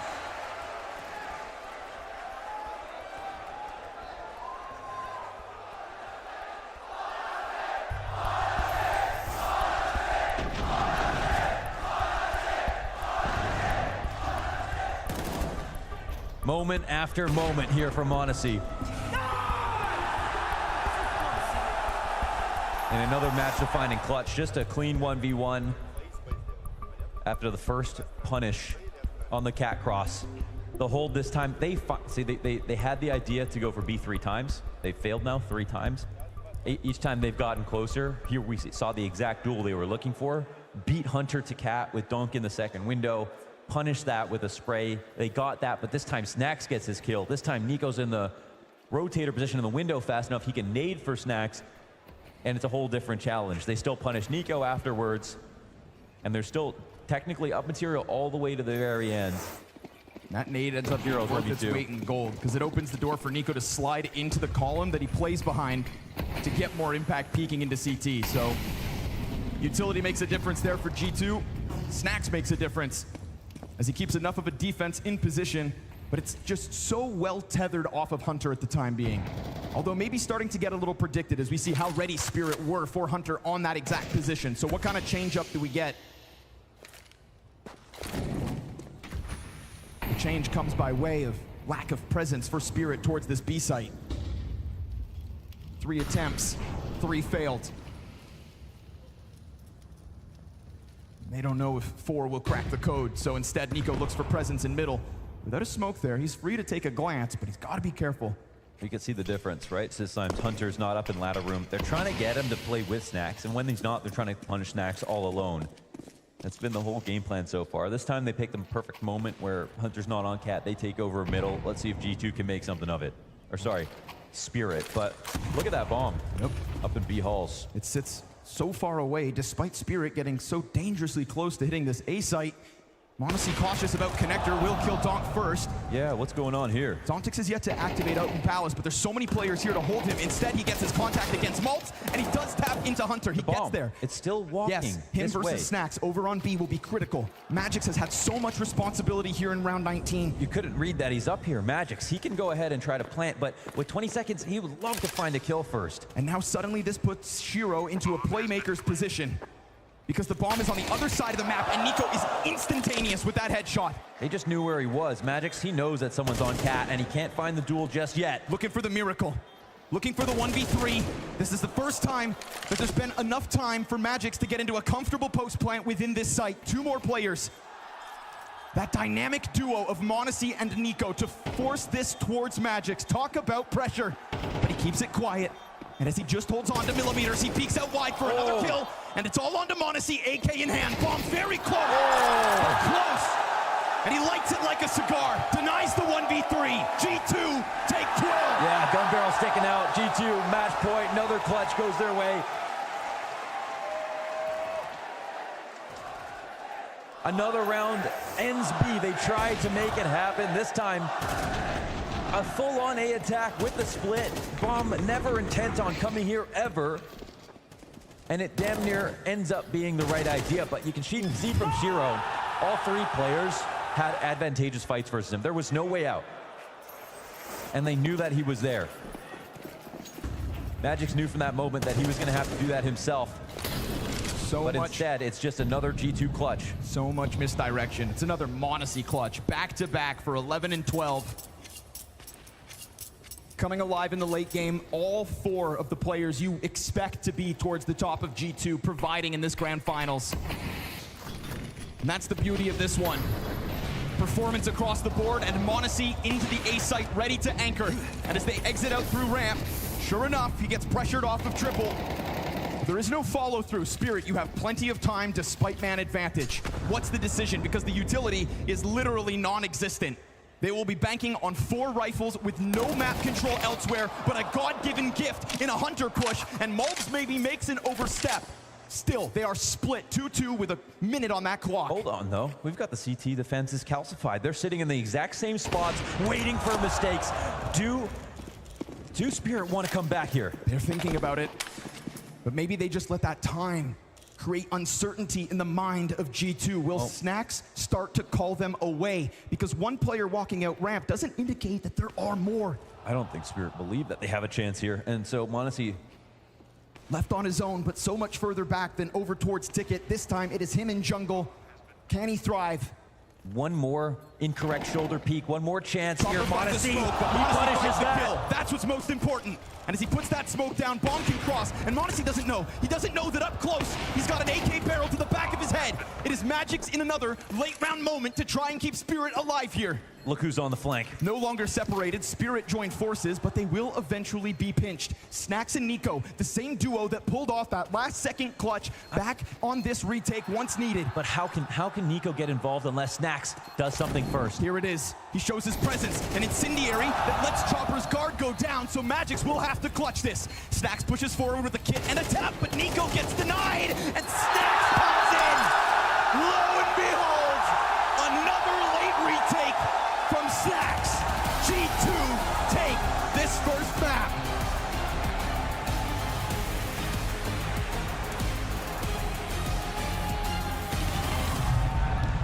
The devil works hard, but G2 CT side works harder. 8 rounds in a row to be closing this one out, Jacob. Convincing from G2 on map number 1 of Mirage. Super strong into the game here for G2. They were struggling a little bit in the first half. You could definitely feel that Spirit came to play from an individual point of view. We saw Donk chime off. We saw a couple of the Spirit players do some very solid stuff on their CT side. However, when we got into the second half, it was clear to see who picked this map, and it was clear to see who had whose number. Obviously, m0NESY having a great time. You had Nico stepping up on the CT side as well. And all in all, as you see on the scoreboard, you have the 3 superstars of G2 playing well. It was a win condition that we said was necessary for G2 to once again be standing tall over Spirit. Love, Maui, that we got to see Malbs standing tall in this one. Oh yeah, we definitely needed to see a little bit more from Malbs to show up in this grand final. Obviously, we're talking about with that Spirit trio, the fact that Zontix is performing well here. Well, shoes on the other foot. G2 this time, their stars get activated. m0NESY has a barn burner of a game. The other players on G2 as well, chiming in with little moments. And I will say, Snacks, obviously he didn't have the best score line, but I will say that he played well within the system in late round situations at least 3 times that I could count. Yeah, I mean, that CT side from G2 just looked, I mean, impenetrable by the side of Spirit. It was what we mentioned before, that Snax on CT side is actually pretty decent this tournament, and he's pulling his weight, even though he's that Mirage B player. But even the clutches like this, the flank really was activated multiple times throughout the half, and you love to see that he's able to rebound back from those T sides, which he's not necessarily as impactful. Mentioning those T sides, should we dive into a round straight away, Maui? We've got round number 6. What is the story of this one? Well, we see that it doesn't really matter what G2 call, it's just gonna work, okay? I want you guys to look at the radar really closely right now. Bomb is being planted, Snax is all the way deep into the apartments. You can see him getting a glimpse right there, and it's 4-on-4, but there's really only 3 G2 players that are there. They're getting pinched right now, they're getting pushed. Sure, Malbs is able to get one right there, but he falls, and a 2v3, and Nico, he's still at the ramp. By the way, the bomb is planted at default. Donk is going to stick this bomb all the way through, and this is such curious pathing. Nico goes all the way out towards the stairs side of things, and Snax has to, at the last second, last quarter of a second, get the kill on them, and he was in the apartments. Like that did not look like that was supposed to work like that. I don't think that's how they drew it up, but a little bit of G2 magic. A little bit of G2 magic, and you're spot on when you're saying that was not part of the plan. They could not have known that the guy defusing from Spirit didn't have a defuse kit. They were prone to lose that round. Unfortunately for Malbs, he couldn't get the second kill in towards CT spawn that would have kept the round alive for them. Somehow, some way though, they got a little bit lucky in that scenario. Okay, so Spirit, you know, moments away from closing out that round. But then, Stiko, how does Donk answer back in the following? I honestly don't even want to talk over this clip because the Donk magic was kind of fooling in full display, and it is just Donk and his mighty decoy, so to speak. Even the rounds like this, look at the buy on Spirit side. This is clearly just a territory where they just half buy and they want to bring back the half, but Donk is giving them a head start when it comes to this. It's the position on default, where you have so many headshot angles you can take, and he's just enabling, he's just peeking. Look at it, he's not even holding angles. This one he does actually, and it's supposedly against Nico, but then once he gets the third kill, actually the hunter gets hunted. He's the one being chased down by Donk, and you can see immediate celebration. Beautiful 4K. I just want people at home to understand how sick that is. You know, if you're not playing Counter-Strike on a regular level or every single day, to get 4 kills in that fashion, to just annihilate your opponent like that, that was world-class deagling coming out from Donk, almost to a point where you'd rethink that he would be Nico on the other side. I was going to say, it's kind of only Donk or Nico that could really get away with that mastery, Maui. Right, and I feel like that's one thing that thankfully didn't come up to just blow up in G2's faces. Those anti-ecos can be a little bit rocky for them at times. Like we saw one player coming up con, another player's at the bottom of con, another player walks that ramp. A little bit discombobulated, but that's what I mean. Like G2, it doesn't even have to be pretty Counter-Strike. They just get themselves out of those situations, which they obviously did on that defensive side too. Mentioning the Donk versus Nico head-to-head, at the half, Stiko, it was 6-0 in favor of Donk. We thought that was going to be one of the win conditions for Spirit to close it out, but Nico, he did answer back. Yeah, the start from Nico was actually insane, specifically against Nico. He shut him down completely, and I was actually thinking that the Spirit are running away with this game, and I was kind of preparing myself for this headline, and then Nico kind of brought it back himself on the other side. So yes, head-to-head 6-3, but we are seeing the pattern again being broken. The Donk is actually the one winning head-to-heads. But that right there, that's a worrying sign for Spirit. If you're not able to win when you're shutting down Nico, if you're not able to win when Donk is up 6-0 versus Nico in the first half, you still find yourself struggling in the second, you still find yourself losing the map 13-7, where you even want a pistol and convert it, then we speak about that being a win condition, which I agree with you, it is. But even if that win condition is going your way, you're still far, far away from winning the map. That should be a worrying sign for Spirit right now. And it feels like when we talk about grand finals like this, BO5s, it comes down to all 10 players in the server. And I just feel like Spirit in this tournament are very top heavy. Chopper had one good series this entire tournament. It was yesterday against Astralis, admittedly, so it was nice to see that on a stage. But I don't even think Scrawny said Chopper's name for that entire half. So that T side was really to their own detriment, and that is due to the fact that the calling in man advantage situations was by no means a benefit to Spirit. I was going to say particularly in that second half, right? Because even when Spirit, they did get the bomb planted, what did G2 do? Yeah, we kind of phrased it that G2 perhaps were a little bit lucky in the first half with the round that you showcased. This is G2 playing beautiful Counter-Strike right here. It gets into a 3v3 scenario. Unfortunately for Nico, not able to get the kill. Now it's a 3v2, and you know how tough it can be to retake the bomb side. m0NESY poised with the op, getting a little bit of a freebie, not quite sure why he did that. And then look at the team play coming out here. Molotoving the bomb, pushing out, being aggressive, Malbs in a position, and the flash coming in from the G2 player right here. m0NESY Monesi flashing for the player, Malps masking it by shooting with the M4A1, and then they isolate Shiro on the back of the bomb side. He will answer back. He does see the player jump out a window, not quite sure where he went, and then he will go down. I want to give the credit to G2 right here. Monesi pointing towards the camera, because that flash right there, that is beautiful support play coming in from the star player. And look at that, half of the rounds that G2 ended up winning, Spirit actually did plant the bomb. So testament to G2's retakes in that situation, Stico. Absolutely, but you have to take into account that as well, those plans were like where Magix, for example, lurked out B when the site was empty and it was already 2v3 situation. In the end, he didn't convert even that 1v3, so it was a close one, but yes, they were managing to get the bomb plants in, but the retakes were just way too overpowering for G2 side. What was your take on the T-side approach then from Team Spirit? MAREA has already had a say, Jacob, so did it feel a bit flat for you? A little bit maybe, but I also want to give praises and credit to G2. I think the individuals shut it down. You saw Malps on the bomb side and Monesi time and time again.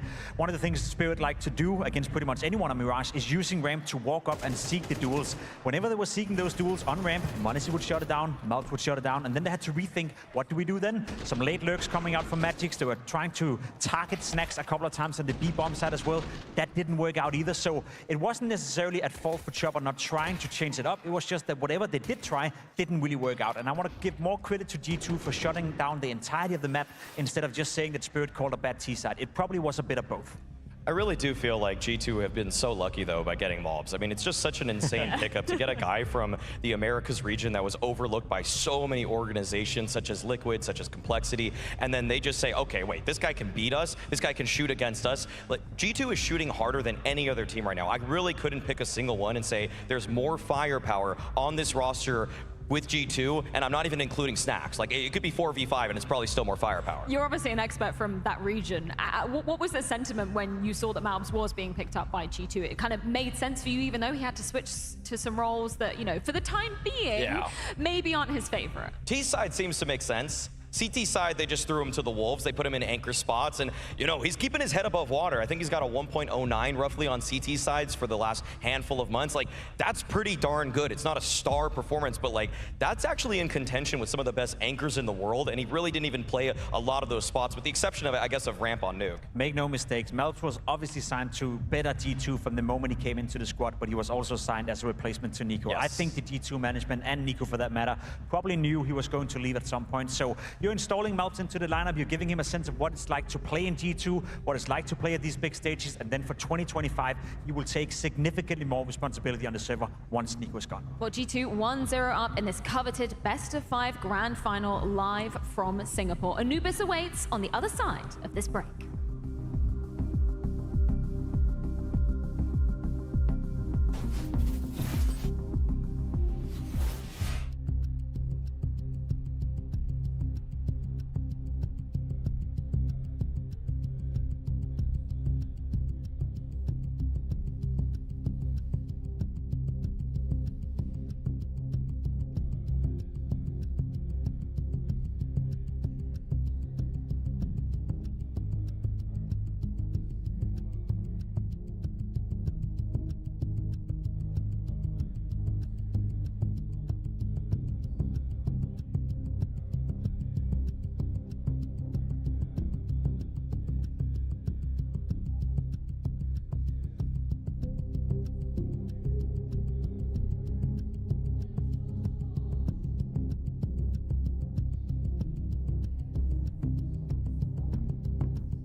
Love getting to see a bit of the legacy side of Snax. I think people forget just how present he has been for so many iterations of Counter-Strike. I think Mario would label it as cultural impact back in the days. He was one of the guys that you hated playing against the most. He would always be in the smokes, he would always be finding a timing versus you, and he would have real impact on the server. I know we're memeing a bit today about Snax and his lack of impact, his lack of fracking abilities, but back in the day in 2014, 15, 16, I remember one of the players that was probably the hardest to play against. So he has been a superstar for many, many years. He's not anymore, but he still has his right place here within G2. He won a major 10 years ago, and after 10 years, he's still competing at the big stages, and he's about to play maybe a major that, you know, is going to shape his legacy in CS2 as well. And still taking down some teams along the way. Of course, taking down Team Spirit in the first map of this potential 5-map affair. We're going to be moving on to Anubis, Mari. This is the choice of Spirit, and it's been a frequented map between these two familiar foes.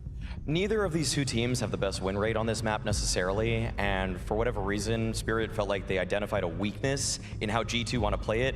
That being said, they lost it earlier at this tournament. Yes, we see the scoreboard from the second day of the World Final where it was G2 that got the better of them in overtime. Really even bout, 7-5, 7-5 to kick things off, but G2 ran away with it at the end of things. And I do want to point out, I mean, Malbs has already started off this series well. He was very instrumental in delivering this victory for G2. The way he was just kind of going between canals and A main on that T side, I mean, the Spirit really had no answer for him. I'm very curious to see how well prepared G2 are coming into this map, because we did see Spirit play them already once in overtime. We also saw Spirit played against FaZe in that final, where they was, quarterfinal, where it was a very close game going into overtime as well. So in terms of Spirit having to, you know, come up with new ways of playing the default, coming up with new ways of throwing out strats, everything has been laid on the floor in front of G2, so they can research their way into everything Spirit potentially can do on this map. So if I'm G2, I would feel very well prepared coming into Anubis, and I think that could be a bit of an issue for Spirit.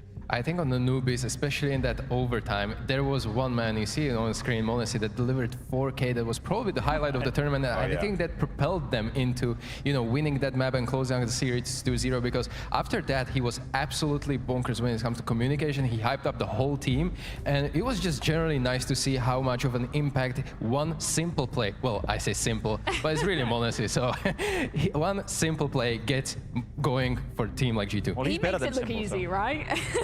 Can we talk about the side that G2 are going to be starting on? Going to be the T side of things. They've chosen to be starting on this. Tell me a little bit as to why maybe they chose to start on this side, Maui.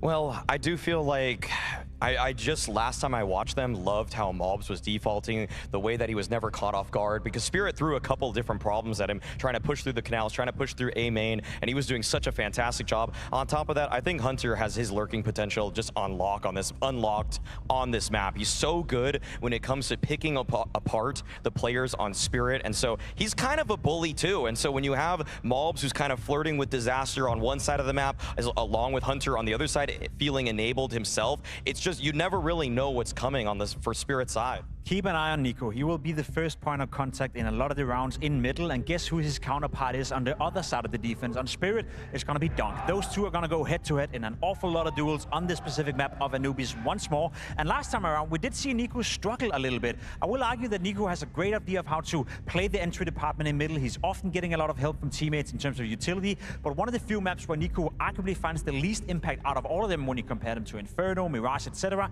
is on Anubis. So I'm curious to see if Nico have learned anything, or he's found a way to deal with the dunk show. To shift the point to Spirit, I want to keep an eye out, for example, for Zontix, which was having amazing game against FaZe, especially on the map of Anubis, and then Chopper, who was delivering big time when it comes to multi-kills, pushing Team Spirit to win actually the Anubis against FaZe. One thing Zontix did on that Anubis game on the T side as well was that he was so good at feeling out when he could walk in towards the bigger bomb side, so to speak. He would always try to find a timing. He wouldn't be there of walking through the smokes. He wouldn't be there full of going in for the head-to-head duel, and we saw him succeed with that against FaZe a couple of times. I am once again curious if Zontix, have that, I guess, confidence in order to do that once more, because if you can walk into a free bomb side, which he did a couple of times against FaZe Clan, that's already a couple of rounds on the back of you, and that's raw impact coming in from Zontix. Tell me a little bit about how the anchoring side is going to be working. Obviously, you've spoken a little bit about Malbs and his kind of impact. It was more so kind of on the T side of things last time these two teams faced off.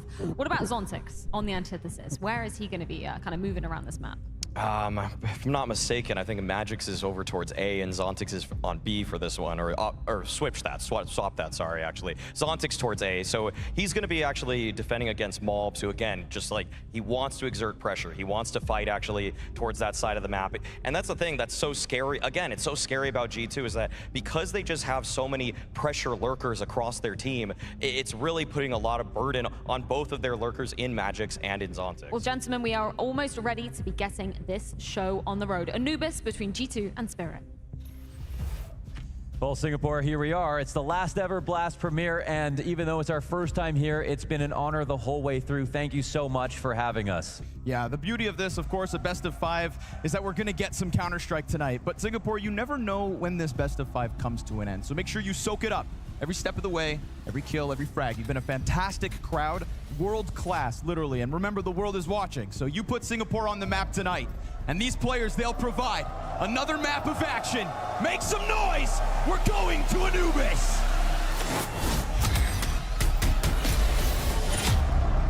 The head-to-head that Maui just brought up is going to be a key one. Zontix, he's been getting better at figuring out these new problems that everybody's been having on this side of the map. Spirit have had a lot of reps on Anubis at the moment. m0NESY takes out Dong to kick things off, though. They're trying to play free, and on both sides of the map, that's what you want to see from Spirit as well. But G2, will this just be another pistol, another notch in the belt?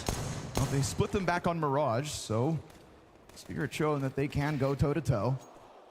Got a decoy on Snacks. Keep your eyes out. Yeah, that'll fool them. Decoy and a flash over towards A play. CT's trying to peel out of that bomb site to help out Magix, who raises the flags. Caution inside B, but he does a great job of actually not only getting his kill and then disengaging, and he does it without using his util. So check out the nades here for this CT retake. It's viable. It's enough of a buy that looks good. And, well, they've got one still inside Temple as Zontix goes back to check. Look at this late lurk from Snacks, though. I mean, he's all the way back in the river as we start to get this retake moving forward. So now he's called into the action. A frag grenade onto default that does no damage. Hunter fully blinded by that flash, so util does indeed make a difference. Can Mobs. Last bullet, and he gets his second. He's looking for a little bit more. 2 kills in, and he's done a great job of keeping them back, but 3 kills out of Mobs. He's not sure where Magix is at. But it doesn't matter. It's a quad from Mobs. Hell yeah. Mobs top of the board over on Mirage, continuing that here on Anubis. You know, there's a lot of star players sucking up all the air in the room, all the conversations around them. Mobs quietly here. I mean, he's got explosive rounds too. It's not that he's not stylish. It's just impossible. It's impossible to take space and get people's attention when you've got Nico and m0NESY on your team. He's still managing to do it, man, with a big smile on his face too. Go ahead, brother. Lap it up. A literal dream come true for any Counter-Strike player to get the call from G2. Imagine answering your phone to, hey, would you like to be teammates with Nico and m0NESY? I know you've never won a trophy, but you just whooped our ass at Pro League. Yeah. So here's your golden ticket. Outstanding stuff. To be fair, one of the best ways to do scouting. Sure. They beat us. Now Malt working around, trying to find that contact. CT's nothing they can do about this one. They're going to try with their USPs to pounce into the bomb site, but as you would have expected every day of the week, this is a G2 conversion. Another pistol round. So convincing, these pistols, and so important as they continue to convert them time and time again. Yep, guaranteed, man. I mean, emotionally, it's tough. You got to be, like when Spirit won Kato earlier this year, it was every game started off like 5-0 in their favor. G2 right now versus almost every single matchup, they don't lose pistols. They literally start every game fast. We're talking about MR12, or pistol rounds can mean 4 to 6 rounds at the beginning of each series. So like, that's basically, you're basically halfway there. You get all, you get both pistols, you're halfway there. So it takes the edge off. Yeah, and it's RNG for some people who regularly split pistols or get below 50%. For the noobs, you mean? Yeah. A layman. Zontix getting ready to lay into them if they decide to push through this, but a couple smokes. Util doesn't like the pressure. I like that he doesn't take that risk. Felt like there were multiple players coming and he pulls out in time, but now here comes that flurry of Util over top. Zontix kicking up with multi-kills this week, but Nico does it better. Manages to cross over to the fountain. It's a triple. Nico straight up takes this A site. Yeah, his Mulb's impression right there. 3 frags with the Galil. That was actually perfect protocols from Spirit, man. That attack was amazing from G2. They come forward into A main. They make sure to flash Zontic's back. He goes to the pillar, but we still have this round live at the moment. 2v3. Spirit think they can still win it. Maybe G2 drop their guard if Spirit. Yeah, right. Even without a kit, there's still some time. Sure enough, you'd think that they had this, but Hunter down in between. He's no, can't find it. Whoa! Magics with the late retake. They had a false sense of confidence. Yes, they did. They did. That was so quiet from Spirit, and it was 2v3. It really didn't seem like they had really convinced themselves they took enough. Yes. But you sit in your sight and you hide, and Donk comes knocking. A triple from Nico, not enough. This is a 3v5 to get the bomb planted. A 3K entry from Nico, and then a 2v3 retake. A series of unlikely events happening here for both teams. But one you could say is more important for Spirit. Ooh. What caught your attention? Just the fact that went down so early. That we get, you know, kind of G2 letting their foot off the pedal. A team stacked to the brim with talent that confidently played across all of Mirage, and that was one of those where it's like, have they been lulled into a little, yeah, you know, I mean, even I was. It was even a half second to false confidence costs them. Oh, not bad. And they can come back in sharp, of course. So with guns all ready to the 4v3, you can forget about that so quickly if you pull this one off. And with a Snacks trade frag inside of Dark, it looks very likely. Going 1 for 1 for 1, but if Zontix finds a timing, then who's actually up in this spot? He's looking for it, and he's gonna get one. Back turn to him, Snacks can't turn fast enough, so we go back to the even keel. We talked about Chopper's impact on Anubis in their last match, but he was nowhere to be found on Mirage. So they failed to split the defense, and Zontix is taking a swim up canals. Step it up, Chopper. You are on your own. You've got Mulbs and Nico about to entry with a smoke over towards long. Nico just tiptoeing his way in. And it's perfect. His time to kill instant. Zontix and G2 can forget about that lazy post plant because this one's theirs for the taking. 3-1. You could feel the swing coming from Nico. He knew exactly where Chopper was going to get into. If you give him enough space, Chopper was calming. He's like, hey, get here whenever you can. I hear both of them. I know that it's going to end in just a few seconds.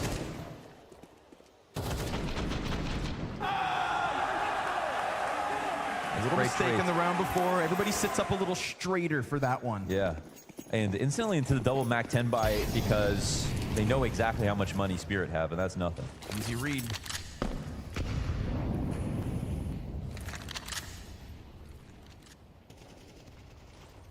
Certainly money to be had. Also mistakes to be made, right? We've got that 5-7 on Donk. We've got Shiro with the Deagle. And we already saw what happened on Mirage with the Donk quad kill. And G2 keep playing like this. You know, when they back at the fall final, it was such an unlikely victory. I think Snacks was definitely not comfortable at all at that event. And that grand finals, you know, he wasn't playing his best at this tournament so far. I know the funny stat is the 40 maps in a row, no positive KD, but he's definitely looked better. He's got more better rounds. You know, it's more like impactful overall. I mean, he puts the 2K in round 12 back on Mirage. Yes. Wins one of those rounds for G2 when the half felt tight. Playing clutch situations better. And we talk about those 2 retakes on A site when he takes a very long road, yeah, but the timing's still there. You know, and we were there casting the fall finals. That grand final, he was pushing through smokes untraded. He was gifting these rounds. No, I mean, you can talk about his individual level over all these years. Remember how long his career has spanned at this point? Yeah. But if there's one thing that maybe he's held on to, it's these, you know, meticulous late round decision making. That's what he was known for, sneaky beaky. So he's still got a little bit of it left in him, and now he's surrounded by stars.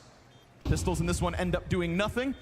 Doesn't look like they'll get a single frag, and not to mention, we talked about the Mac 10s. They have made a ton of money here. Snacks using it well. That's another one fed to the SMGs. So 5 alive, extra cash.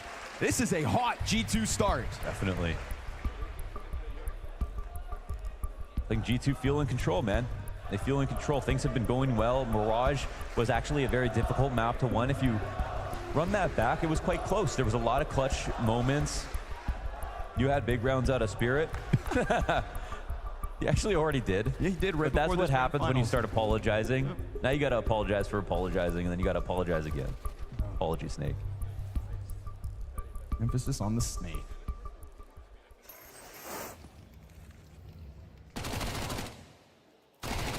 Good kills from Snacks, making sure this one goes down nice and smooth. You can see G2 having a good time, laughing it off, and I think that's a a real full reset from that hiccup, we'll call it, over on the A site. That was a scary sign at the start of it, but 4-1, tons of money. We get the guns back in from Spirit, so let's see what this CT side has to offer. Let's see who steps it up. It's a colder start from Shiro, who's been just so omnipresent in some of the most important of moments for Spirit this week. Something tells me Snack's going to break this negative KD streak today. It feels like it's tonight. It really does. 6-2. That's a great start. This could be the one. Donk from Platt, pressured by Util, but easy. Ooh. Him and Magic just cut the first two front runners off. Malton's Mac 10 betrays him, but here comes Snack. The only one with a kill. Snacks. Another. Shiro, that's insane. Tries to slide out through the fire like that. So Snacks with a 2K opens up a door. No, they can actually go. They can leave. They found the Narnia exit to the other side of the map, the warp portal. And this is all due to Snacks' frag, and he looks like he doesn't want to stop just yet. Here, I mean, they should just be hightailing it. 2v3 is fine. Now they've just noticed it. Spirit are extremely nervous. Worried about a rotate from A, but little did they know, Chopper had actually taken the long road and was just right behind them. Bomb is going to be planted. Is the cover good? Zontix arrives a little bit before his teammates, and on his solo peak, he gets half this job done. Monacy into the clutch with an AK, not his op. And the first shot rings out with no contact. Peeks back to heaven, single frag, all he gets. And what do you know, Spirit still able to move over, able to clear them out of this. It was a great opening, made possible by Snacks, and I would go as far to say, really made possible by a wild move from Shiro. Yeah, trying to get that refrag. I mean, if he did, there's something, but through this Molotov. That's a crazy swing. Yeah, that's true. Really just wanted to rush the situation. Shiro rushed the situation.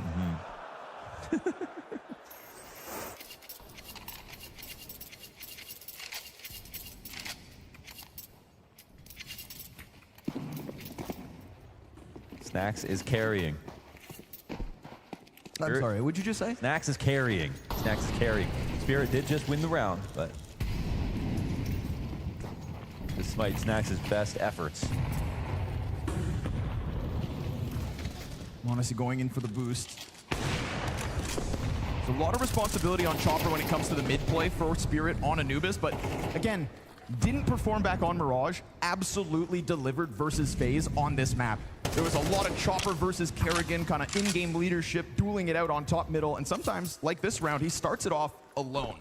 And being alone is always scary when you've got the likes of Monacy peeking over smokes to try and punish. Hey, remember, you are never alone.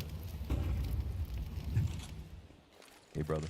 I'm sure he feels alone. That's why he left. Shows a bit of presence with that util. Gets a lot of response, actually, out of G2 in their grenade usage to take over bridge, but look at that huge gap on the map.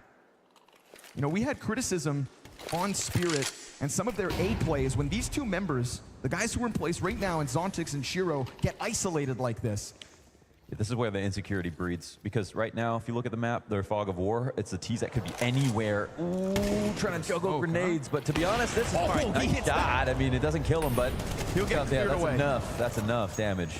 No chance to survive it with Hunter on the prowl. See, that's what caused that push, was the fact that they haven't been watching mid, and it's 24 seconds, so G2, incredibly well-played round in terms of the patience here. Still scary, though. Not over, though. Seconds, they have not gotten into the site yet. Exactly. It's going to come down to Shiro.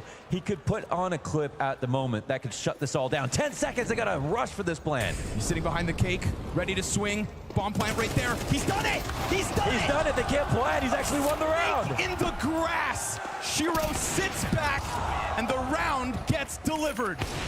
Okay. Give it up for Shiro. That is what's called doing your job, right? If he peeked out early and wanted to make it a multi-frag for no reason, then they could maybe trade him out and plant that bomb. Instead, he doesn't even peek out as they're entering. He wasn't trying to find any weird timing. He's literally like delay, delay, delay. That's how he's like trying to, I knew exactly what I need to do right there. Drop the bomb, and it's over. Why did G2 take so much time there? They actually set everything up so nicely, but when m0NESY got that tag and they got the frag, it was 24 seconds, and it looked like they had spread the map really well, but then you're like, wait, they're not actually in any bomb sites yet. And the reason that Spirit pushed is because so much time had passed without mid control that they just didn't know what was going on, but there wasn't a position for G2 to capitalize. If they had the pack walking up mid in that spot while they were holding for that push, that would have made more sense. So there must have been some sort of dissent in the comms. People not on the same page. It happens, not the worst thing in the world. That's the first sort of weird round that I think we've seen from G2 when it comes to time. When it comes to time, yeah, sure. But then there's that post plant as well. So these 7 rounds, we've had 2 wonky moments. That's true. Maybe a warning sign of some shaky legs for G2 on Anubis. Nice one from m0NESY as he steps up through the fire. Nico, this is what G2 did last time after Spirit robbed a round away. They just come back in with conviction. Punishing the peak out of Donk, making sure that his start is slow. He used to get those, you know, he would knock you down like paper. Those two frags like that was just something he was doing every round, but m0NESY perfect cover. 48 damage on him and Snacks in that moment. And now, it should be too hard to lose. G2, man. They just can't lose to themselves. They're so, yeah. That's what's coming down so far on map 2. The rounds that they've lost, the 2 of them, barring Pistol, you can identify the problem. You don't need to be a genius. They can see it.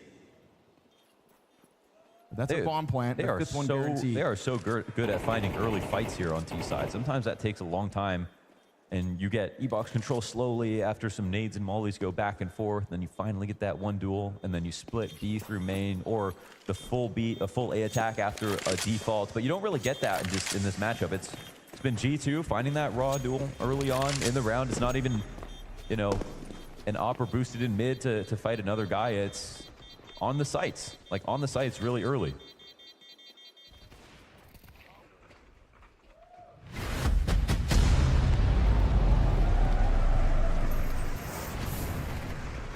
Inside the fire. And simultaneous, of course, with this kill top middle. So Chopper again feeling the heat and the pressure of the moment. It's m0NESY, man. X Factor, yeah. That kind of sums it up. m0NESY's openings, m0NESY's refrags. m0NESY's impact. Yeah, big time. Felt around the world. No, this is his development's been pretty extraordinary, right? Starting with Alexi into Hooksy, Snacks. And the entire time, Nico, right beside him, definitely credited for helping him develop. Maltz, not ready for that one. Zontix, he's gonna pounce on this, but no multi-frag. m0NESY again, man. It's a lot of bodies spotted, though, as he comes out that corner. You hear those guns rattle off from the boost.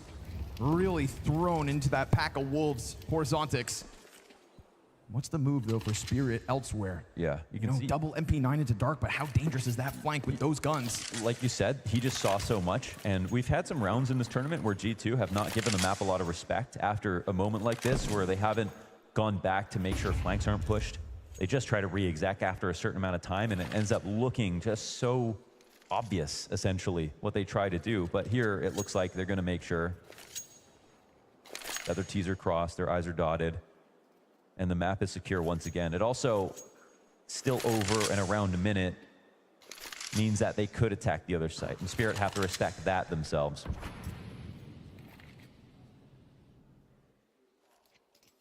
Now, on any map, the later you go, the more vulnerable mid is. It's the most important thing in the early to mid round to hold, and for the T side, just becomes more of an attractive option later on. But as you can see, down to 25 seconds, we are getting to a spot where, once again, maybe one clip could make this happen, but who's got his back turned? He has no idea about this, yeah. It's one thing for Shiro to hide behind Cake, but Chopper along the wall with a back turn. This is already such a better moment here for G2, because they go for the late mid walk up, and yeah, you know, Shiro had an op and he was watching camera and they had 2 players on the A site, that's a problem, but what has been open almost every single round is How mid. can Chopper justify that spot?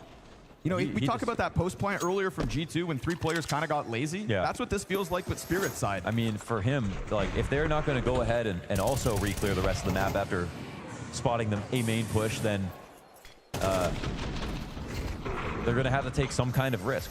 If he plays in the same spot that Shiro played, they're going to molly nade him. They're going to hard clear him. They won't make the mistake of coming in too late. So he's sitting there with an MP9, hoping like they played like they did earlier in this event, honestly. I feel like G2 actually really stepping up right now. Yeah, well, they're working harder for the rounds, which is good to see. 8 and 3. The curse could be lifted. Curse could be lifted. True. True. Both Katowice winners. Okay, but one major. They left the door open, and G2 absolutely pounced on this time. This is an impressive 6-round T-side. When you, again, remember that the 2 rounds barring the pistol for Spirit were weird ones.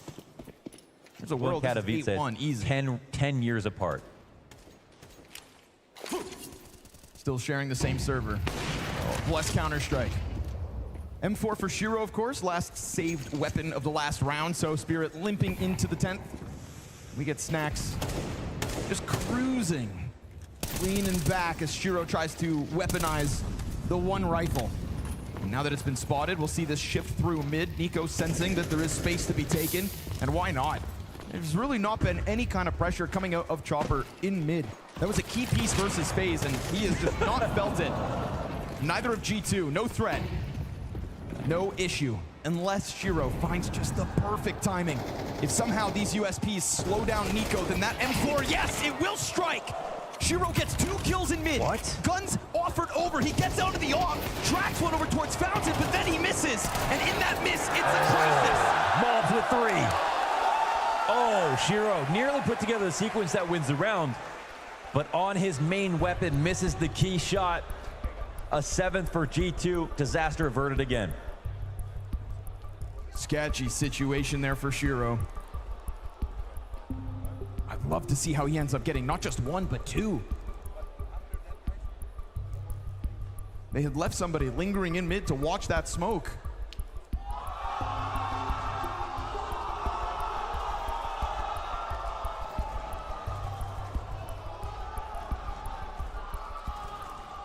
Okay, I think someone just got a knife. Yippee!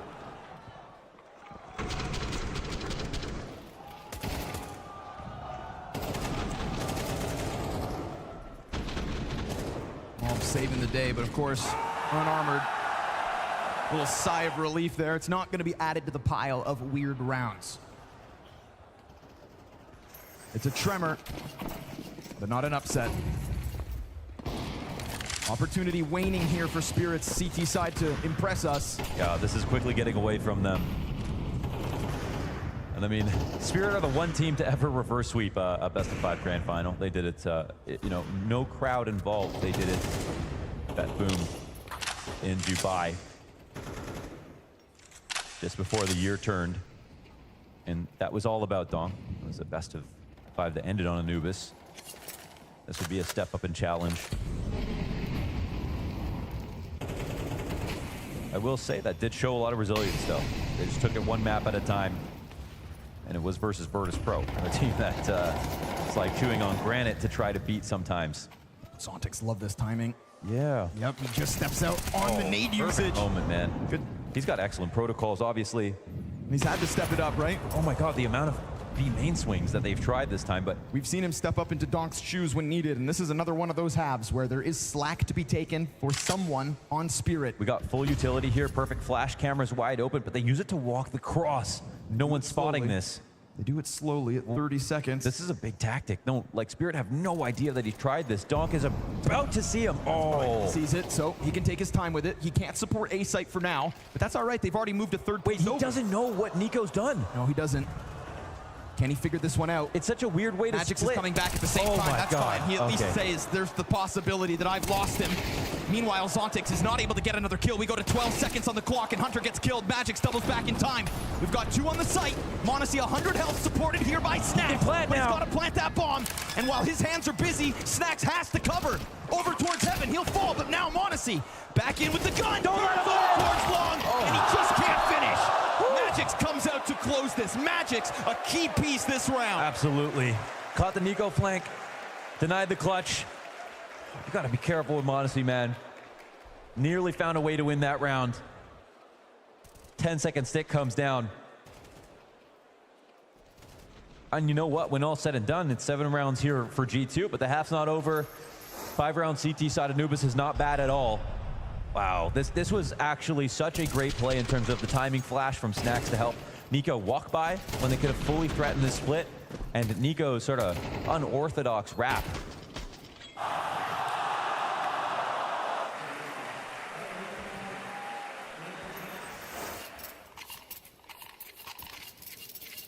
Good job tracking that down from Dong just in time. Yeah, no panic. Can sing their praise for that. Magic's moving fast enough to get on both sides of that fight. Even just having to go back to deal with Nico could have ended up costing them on that A site. We see the rest of the defenders die, but another one of these B long pushes. Yeah, they're really being adamant about getting something out of it, and it worked a little bit. What? A little more resistance on mid this time, but Nico's not going to give a damn. Chopper has unsuccessfully, I can say that now, final round of the half, unsuccessfully held middle this map. Yeah, this is a vulnerable position here for Zontix. He's in middle. If they ever see his name tag in the kill feed, they know that A is going to be wide open, so we've got this rotation coming in from Donk. This is someone who I honestly wanted to see playing A site, how he would play it, but right now, Bomb's still on the other side of the map, and they just want to keep info here, and it's paying off. I mean, they are getting something out of it. We had seen previous adaptations where Donk takes over mid instead, but this time it's Chopper every round, and it ends up being G2 nearly every round. Oh, this is big for Zontix. I mean, the amount of info he's holding onto, if they don't push him at all, he's gonna cross over. He's got an excellent timing. He's gonna have to drop and make sound though, but it's as the Dark player starts to move up. Snacks didn't hear it. He didn't hear it. Did you not hear that drop into the water? Come on now, Snacks! Comms covering it perhaps, but it's still the push in. Everybody else is ready. Monasty's gonna try to save it, but Zontix, we saw it early on. Critical positioning and a good amount of damage thanks to early util. Hunter missed no scope, SMT bounces. Bomb still has to be planted. Mob in the middle. Magic stands tall again. And Spirit will make something of a CT side despite G2's early success.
couple of wild moments, but G2 not going up in flames.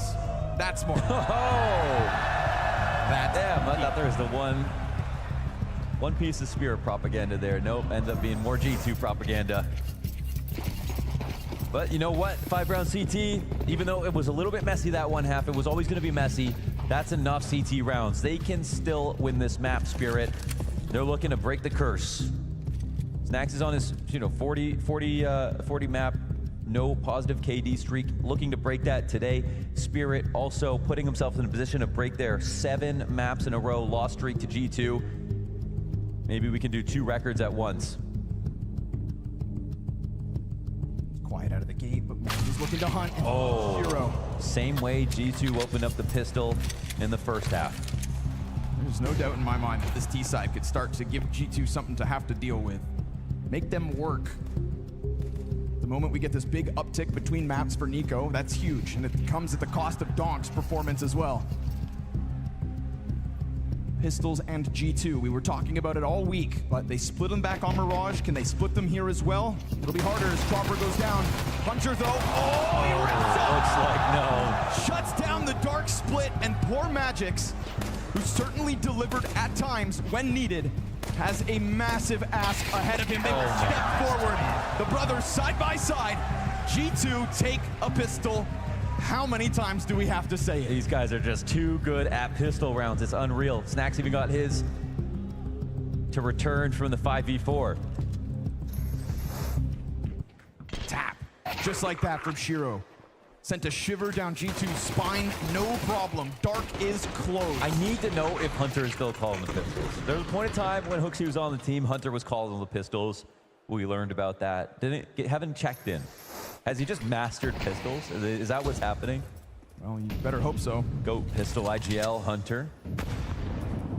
Bit of a specialist. Spirit's pistols, not very inspiring here in the 14th round. Hunter doesn't want to be a liability, but he knows he's got Chopper done for. Poor guy, stuck in the corner, no teammates around him. We saw a stellar defense come forward from G2 back on Mirage. It was impenetrable. Sure, bomb plant at times, but not one T round picked up by Spirit. They can't afford that here again, because then we are having to discuss the highly improbable reverse sweep in a best of 5. Nico, he wants to get the job done quick. They step at him, pistols out, sit down. Can't find the kills. Zontic's left over, he goes down to G2, 9 rounds. Nice. Oh, we're definitely coming back.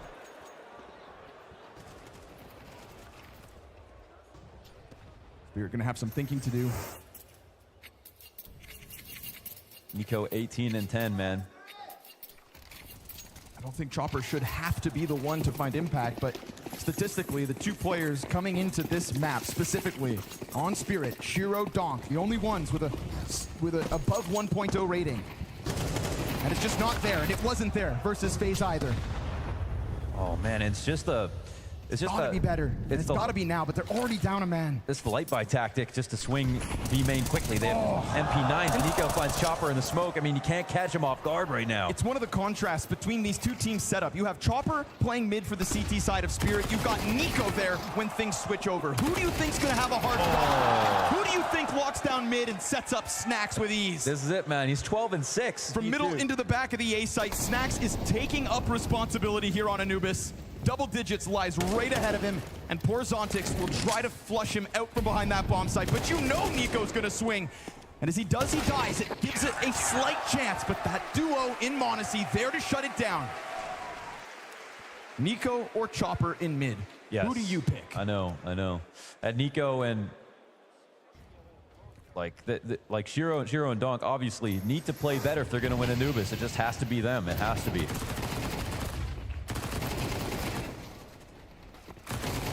This is the core map in their pool. Got lots of reps on it here at the final specific.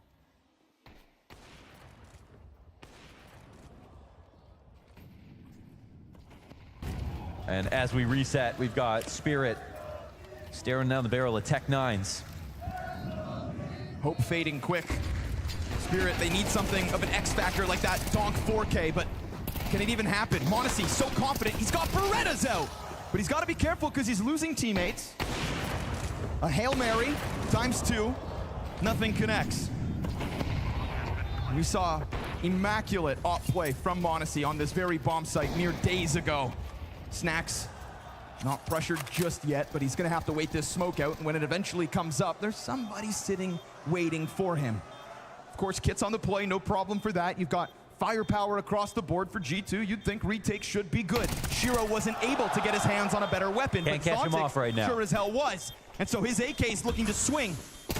Yeah, there's the quick one onto Nico. Reroutes. Onside connects. m0NESY, you see it. He knows. Dude. Victory mere rounds away. It's not 4Ks, not 1v4s for m0NESY every round, but it is these impactful 2Ks, refrags, combat opping, opening kills, pistol frags. m0NESY, man, he is a Swiss Army knife in all of these situations. There's one thing that I really feel has been built up in m0NESY's play here in Singapore. It's just this confidence. It's a certain bit of swagger in his step when he's pulling off these rounds, when they win them. No, even when we watch their match versus G2, or versus Vitality, sometimes it is G2 versus G2, versus Vitality yesterday, ZywOo had some great rounds towards the end of games. You know, he was waking up a little bit late, right? But m0NESY's just been consistently incredible throughout.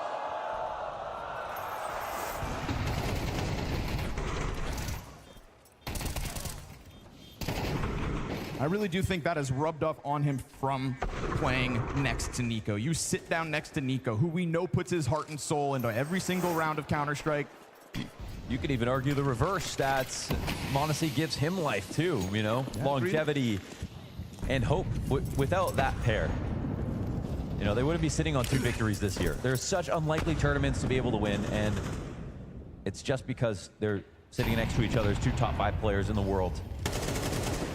For now. Yes, I mean, it's, you know, the ephemeral duo, the one that you didn't think would break up or expire, but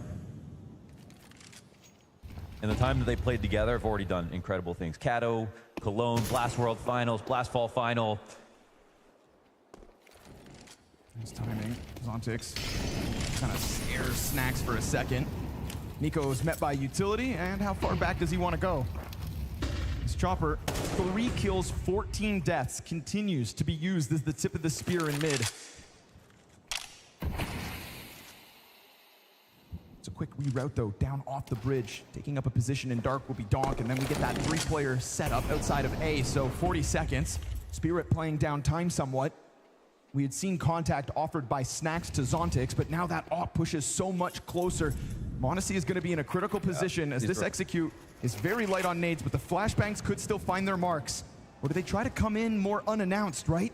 Zontix just creeping in, and they're not ready for this. Snax's head gets taken off. m0NESY turns over to trade, and then the Heaven player kind of drops it.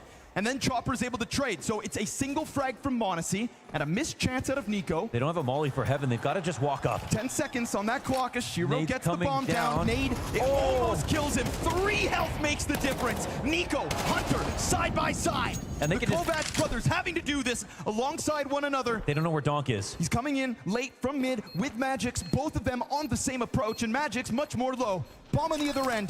Tap back behind the cake. Will they let their guards down? No! Nico! Tall and slays! That's amazing awareness. They knew no one peeked from main. They were wondering where he was.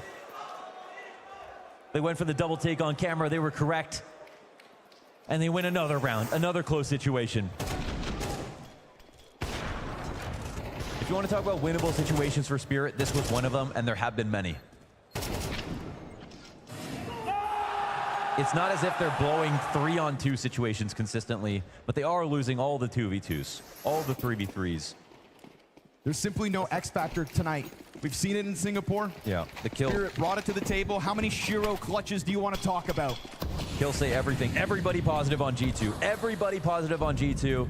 And if they win this round, Snax breaks the streak. Dude, Mob's just overflowing with confidence. This play all the way down water and nobody there to try and stop him. Spirit have limped into Anubis. Dare I say it, limped into this best-of-5 grand finals. They're kryptonite. as G2 put on a masterclass, and this head-to-head stays so incredibly lopsided. 7, 8, and 9 maps in a row that G2 have over Spirit if they win this one. At the start of Mirage, we talked about maybe Nico kind of It's going to be Spirit saying aura. Nobody beats Spirit 10 times in a row. Talking about how Donk was going to get a map over top of him, how individually in that first half, the head-to-head looked like it was Donk's night. Well, Nico has other ideas here on Anubis.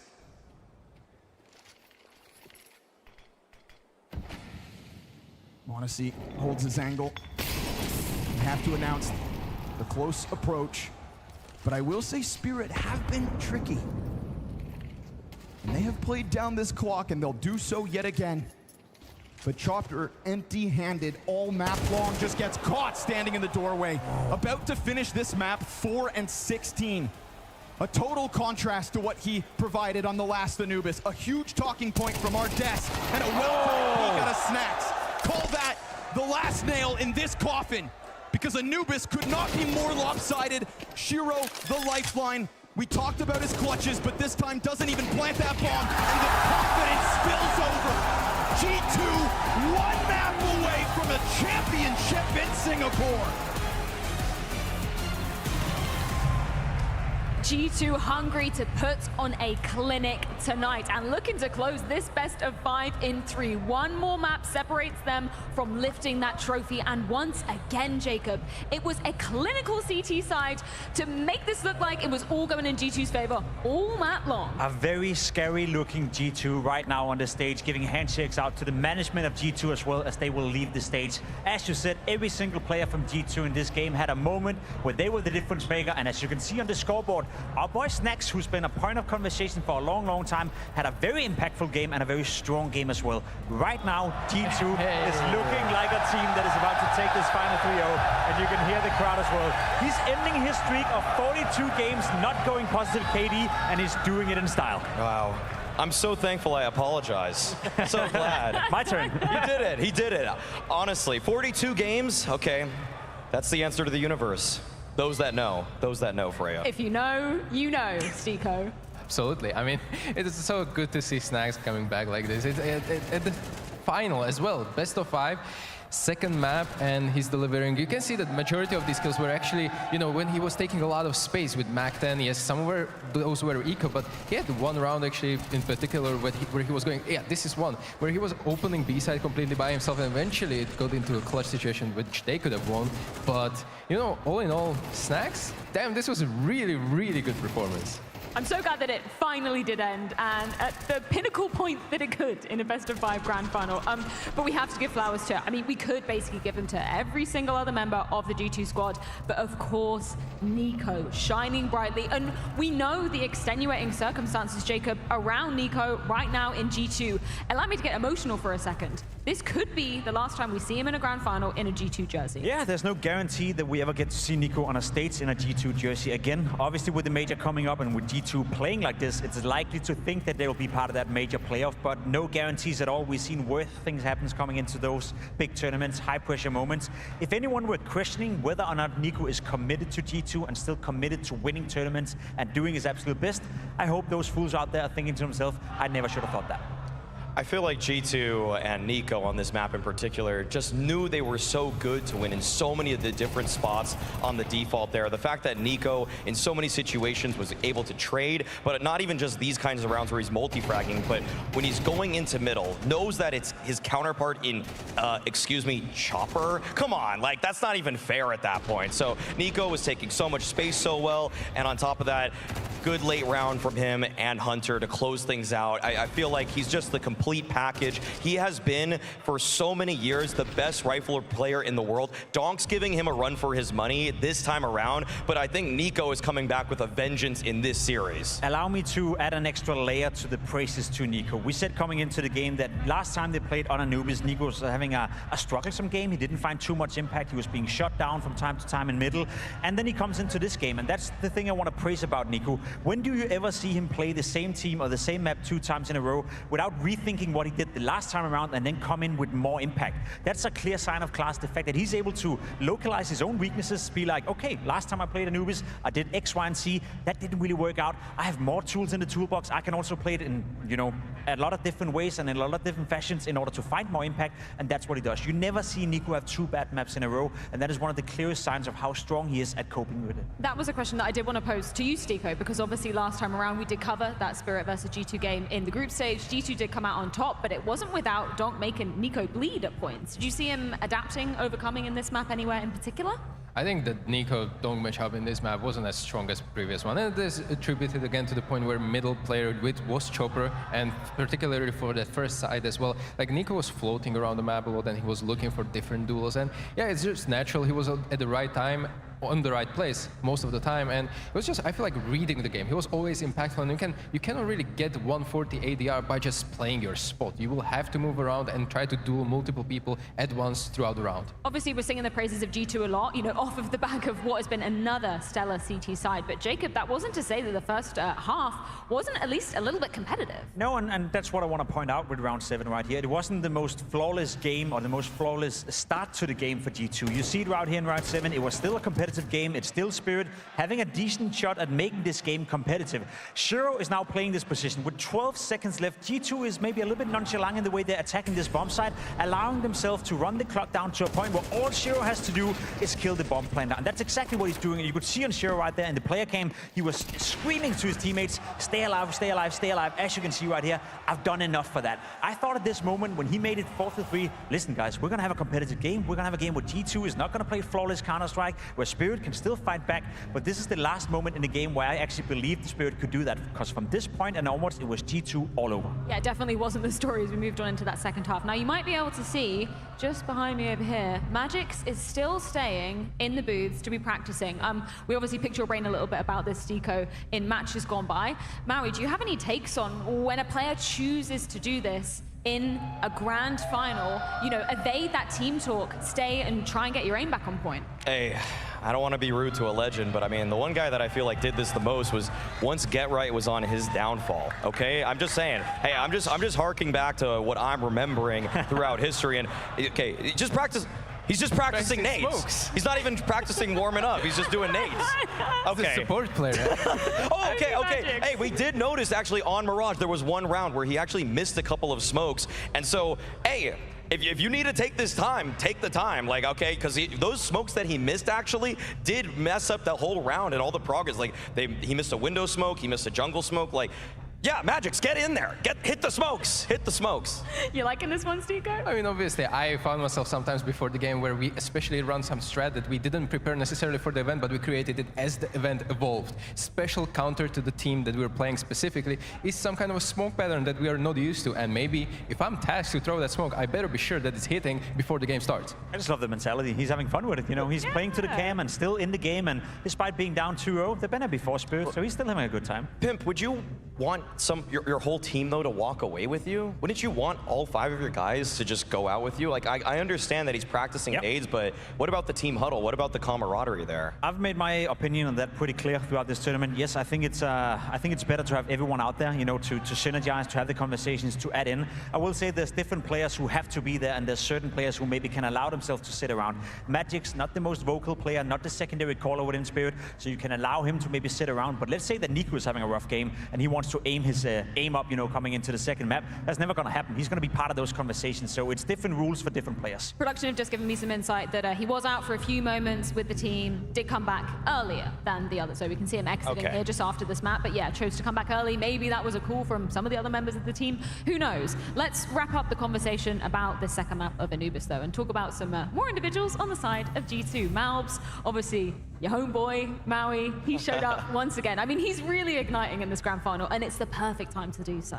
Oh, his entry pathing towards the A bomb site itself, that was fantastic. Every time it felt like he was going for any kind of play, there was a trade that was in mind at least, and you could see how well he's slotting into the system, and we've already talked about it. He's being molded to be the next star player on this roster, and yet he has some of the dirty positions right now and still finding just disgusting impact. Like, so many times, he is so swift on the trigger. There were games in the first matchup between these two where he was out-rifling Shiro on the off. Like, he is so ridiculously fast. It legitimately, on other people's screens, if you watch their POVs against Malbs, sometimes it looks like he's moving and shooting, but he's just so quick and precise with his mechanics.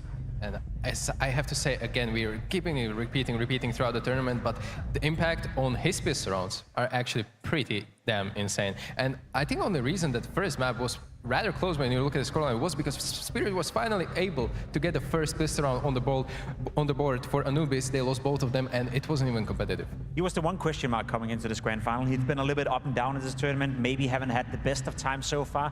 On map number 1, he was fantastic. Map number 2, he finds impact as well. Right now, to me, he's the difference maker in the sense that we know what we're going to get from m0NESY. We know what we're going to get from Nico. Malbs is always a bit of a wild card and the X factor. And when all three of them are playing well at the same time, as you said, who on earth can beat the firepower of G2? Allow me to look into the, slightly more distant future just for a moment. Obviously, we know with Nico's departure, we are presuming that Malbs will then just slot into his positions, right? You still want to see him do that with the next iteration of G2?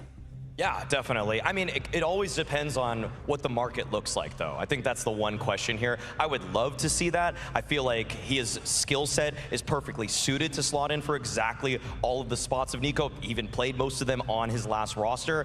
At the same time, what's available? If it's a Frozen type player, maybe not. Maybe that guy would take somebody, take his position. Or if it's like a Yimpat, well, then you can take Malbs out of those spots. So I think you have to see to believe. I want to add another layer to that, because if you take Bit as an example, within Na'Vi, a lot of people were questioning why is Bit playing the anchor role, because this skill set would also fit a player like Nico's type, right? The snappy aim, the control, the map control, the fact that he's running around and being very snappy, that proves the skill set. But there's another layer to that. That's communication. That's dictating the pace. That's calling the players around you. Do we believe that Malbs have the communicational skills and the know-how in order to take over Nico's performance and take over the responsibility that is currently on Nico's shoulders in those positions? That's something he has to learn with time. I'm not saying he can't do it.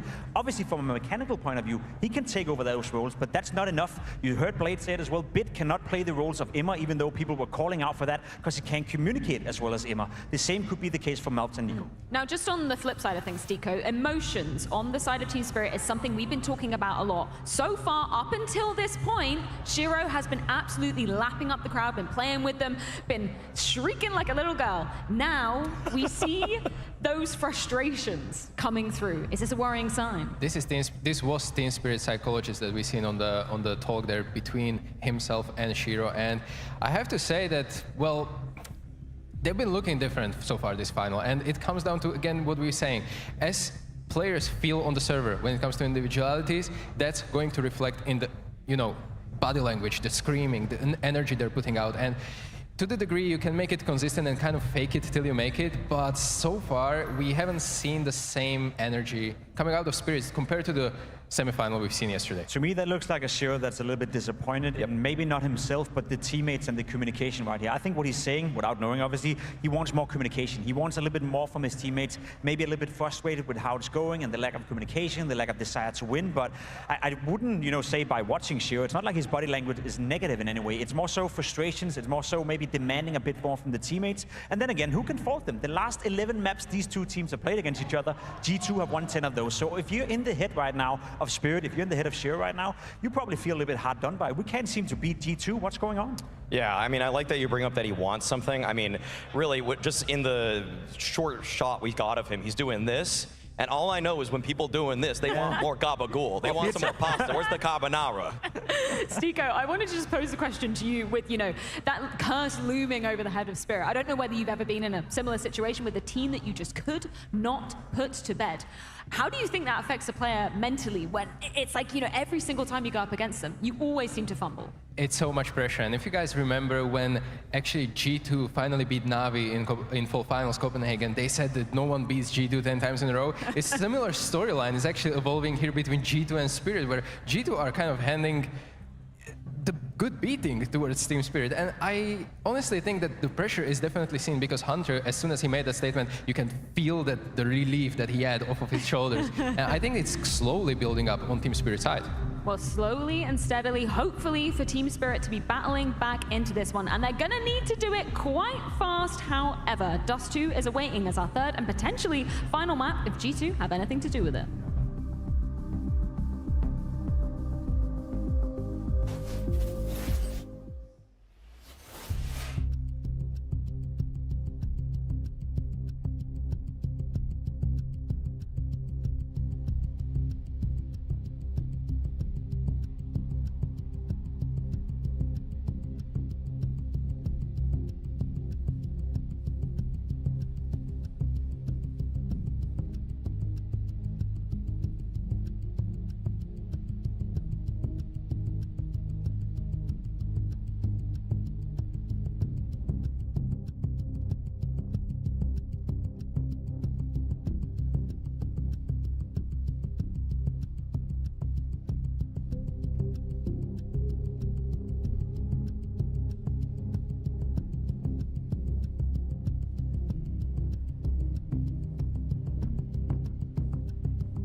Last chance saloon if Spirit hope to pull off the reverse sweep, a rarity in best of 5 grand finals, and a chance for G2 to be closing this one out flawlessly. Maui, it comes down to Dust 2. That has been the choice of G2 as the third map in this series, with Spirit starting on the CT side of things.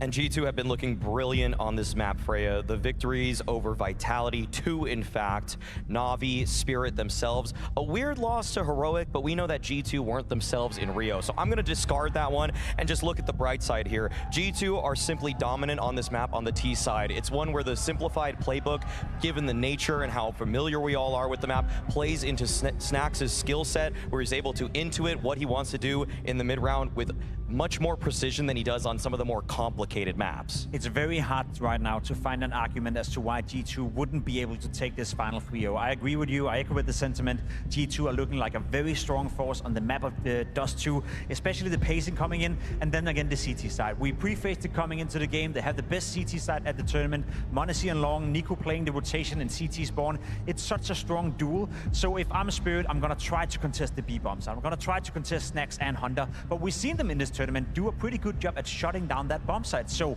if I'm Spirit right now, I don't know where to go, which is why I'm giving the floor to Stuko right now, because you possess a skill I don't have. That is to remain optimistic even when it looks very, very dark. So tell me, how can Spirit win this game? At the beginning of this final, I said that Spirit should be taking this. Well, I'm going to need some Hail Mary play right now from Team Spirit, I'm going to be honest. But what I have to say is that it's hard to perform when even players like Snax is out-fragging players like Dong and Shiro so far this final. I'm going to remain optimistic in a way that, well, you have nothing to lose pretty much, and if there's only one team that is able to reverse sweep at the tier 1 events in Counter-Strike, so far there's been only Spirit to do so when they were down 2-0, or 0-2 rather, against VP, and they were able to climb back into the trophy. So let's see if they can do it again, or if it was a fluke. Well, G2 could potentially be winners after this third map of Dust 2, and you guys could definitely be winners at home if you head on over to blast.tv for the signed nameplate giveaway. One raffle ticket is going to cost you 1,000 blast.tv points, and it's going to be running until the end of this best of 5 grand final. Multiple giveaways going on at once as well, so you can enter multiple if you've got enough points over on blast.tv. Maui, I'm coming to you. I want you to sell me on this 3-0 dream, because you just said off cam that that's what you predicted somewhere. Do you have the receipt? You heard me in the green room say it. Come on. Never happened. Never happened. Freya, it's time to get the brooms out. We have a sweep on our hands. m0NESY is winning an MVP right here, right now. I know we've been talking about Donk, but it is G2 all day. Pimp, you're shaking your head.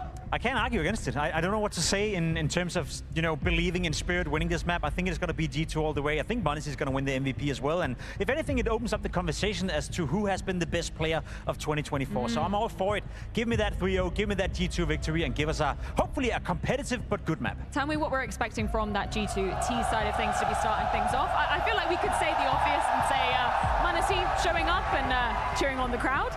And winning pistols, probably a likelihood for G2 at this point. And it's also a peculiar moment where I feel like they know Team Spirit has nothing to lose, so they will bring some aggression, especially on the city side. On Dust 2, it's very much possible into the lower tunnel, into the short. You can do it. And I think that G2 is going to expect it. It's going to be very mindless. Sorry, I'm sorry. It's going to be very much game about minds and mind reading and strats and everything like that. So being passive on the side of G2 might actually pay off in the beginning. Well, we can take a look at the odds to see exactly where they are siding, coming into what could be the last map. And yeah, agreeing with that G2 pick quite handily, Jacob. I've been thinking quite hard for the last 2 minutes for a reason as to why. New. That's new, you know, for why Spirit perhaps could win this Dust 2 game. If there's one silver lining for me, it's Shiro with the AWP. I think on Dust 2, it's one of the few maps where he's slightly more aggressive than defensive, right? There's a lot of maps where Shiro is just a turret, where he's playing very defensive Counter-Strike. On Dust 2, he likes to be aggressive, likes to go out there and find the duels. That's a win condition for Spirit. Well, we are ready to get this show once again on the road. Dust 2 may be the last map we ever see of Blast Premiere. Singapore, G3-0. I think they believe. The question will be whether Spirit believe in their ability to pull off a reverse sweep. As Freya so aptly put it, a very rare occurrence in Counter-Strike, and a huge ask of a team that we saw in between maps just trying to reset mentally. right? Coach in the back, trying their damnedest. Singapore, I ask, are you entertained? 3-0 on the horizon, just 2 at their hands. Blood in the water.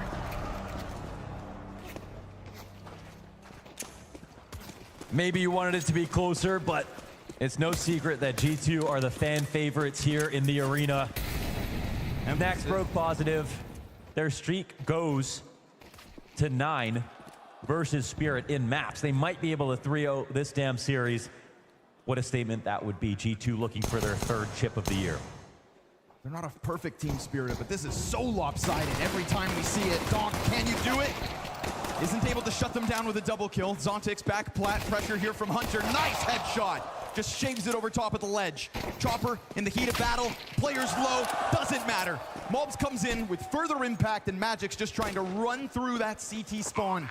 Trying to get out through the smoke before this late lurk from a full HP'd Snacks can do anything to help. His 2 teammates in that bomb site very low. Will it matter? Good gush. Magic's dropped down to a measly 6 health, but then Mulbs actually peeks out through the door and dies. Can Snacks keep the pressure up? Will they think that he has gone back tunnels? Now he has to hit his shot. He's got to come through with another clutch. He's showed us a couple. He'll try it again. And on the doors, he bringing his victim to him. That's actually another clutch out of Snacks. Another pistol for G2. Make it stop. I say let it go. Let it go, keep it going, I'm just kidding.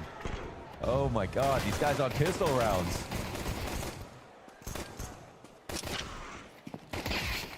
Three players in that B bomb site out of the gate, and it's just not enough for Spirit. The confidence grows here for Snacks. One for Donk, none for Zontix. A couple of scouts coming out from Spirit. We saw Magic sitting down, practicing those smokes in between, not a part of that mental huddle out back. Just trying to fine-tune the gameplay. Whatever it is you need to step up here and now, that's what Spirit have to be asking each of their individuals. It has to be about somebody on this team like stepping up. was saying, it was a mentality switch that Donkey has the capability. He just needs to literally take the game into his own hands. See if that's afforded to him. He was great on map 1. Yes, he was. It wasn't enough. It wasn't enough. But he was great. Yeah. Map 2, not quite so much. This is a ton of damage. What's going on here? G2 very adamant about playing into the catwalk, but look what it's cost them. Yeah. Got Hunter on 2. Careful. 30 or less for the others. And Chopper, well, he's not able to finish off those players. Monacy, the last full bar for G2 in this conversion. Something that they have been able to pull off, not just with pistol wins, but converting them fully. Because a pistol's not worth much without conversions. And they find that last piece of resistance. Poor Donk relegated alone over here on A. With that smoke in the CT spawn, they'll put another 2 layers just to make sure he can't pull off any wild scenes. You take your shot at Donk, you better kill him. And Hunter's gonna do that. Finishes him with the Glock. G2-0. Yeah. Prophecy is foretold. Another save up here. And again, we look at the series, it's not like they can't win any of these maps, just that they haven't. They just can't beat G2. There's that amazing line from Hunter. Nobody beats G2 10 times in a row. It's Spirit in that position on maps versus G2 this time around, but it feels like it's going to be just as unlikely to be able to defeat them. We're pulling out all the tricks of the trade, huh?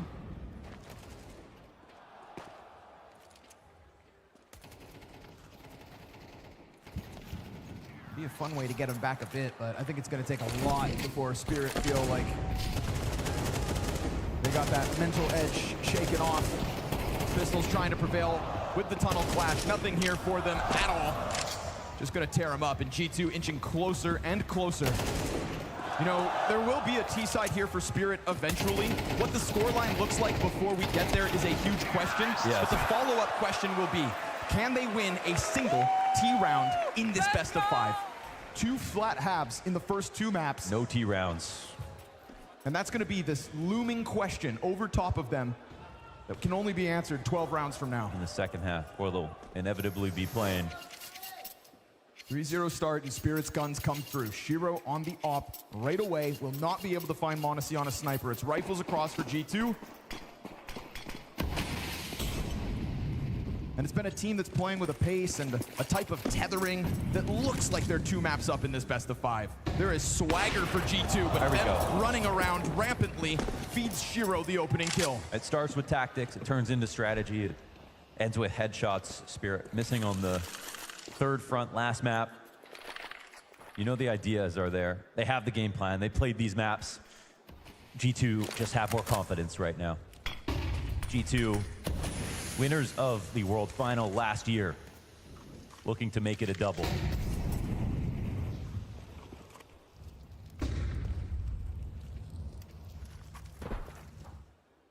It's a good flash that just lets Hunter know mid will not fall for free. Got to keep a close eye on Chopper as well. Rough series, to say the least.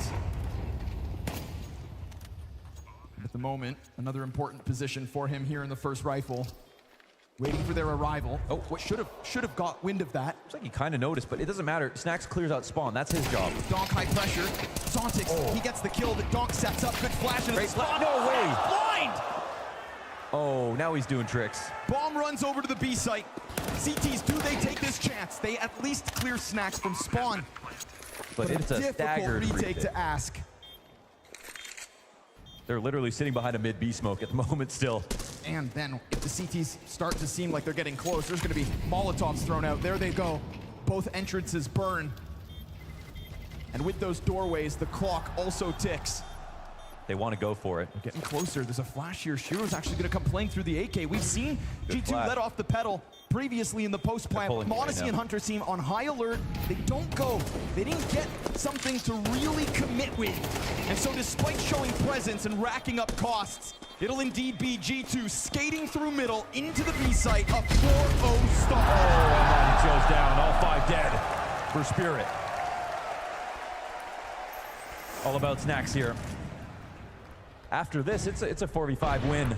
Great tactic to get this first kill, but then m0NESY comes through, Malps comes through, and it's the Freiburg drop into spawn, and there's a double effect here. You both show cat presence, you drop spawn, and you have a deep CT smoke that looks like it could be for a cat take.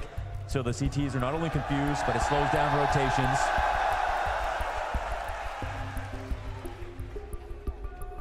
And then they have the deep CT smoke as well as the standard mid B smoke to go through. It's just that smoke is so great for both cat takes and for B splits like that. How many times will you see Chopper behind the regular mid B smoke, having it naded open because of CS2, finding a spam timing, and stopping that split? Constantly. Yeah. Him and Zontix love to set up that crossfire. And then also, how easy is it to get cat control on T side? It's simple. It's hard to hold on to it, but it's easy to take it. So all you need is that one moment you can jump from the bricks into spawn, and you can go forward with a great plan like that. Good ideas coming out of G2 round after round. Snacks, no hesitation here in number 5. He did get tagged down to 13 health though, so he's going to be banking on his 2 teammates that are very much here with him. Flashes have been good.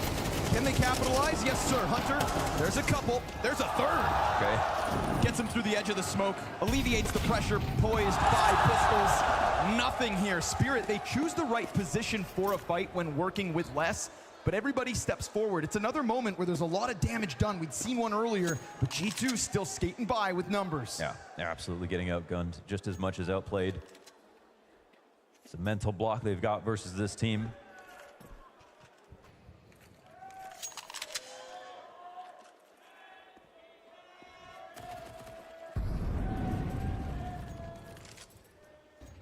m0NESY's hosted those trophy before. And Spirit have a big win at London already just earlier this year. That was another special moment because we were wondering, does it continue after Cato? It hadn't. And they picked up that best of 5 win. Yep, right at the tail end of the season. Right when they needed it. The first team to lift 2 trophies in 2024. Yeah. Felt like finally we get a bit of consistency.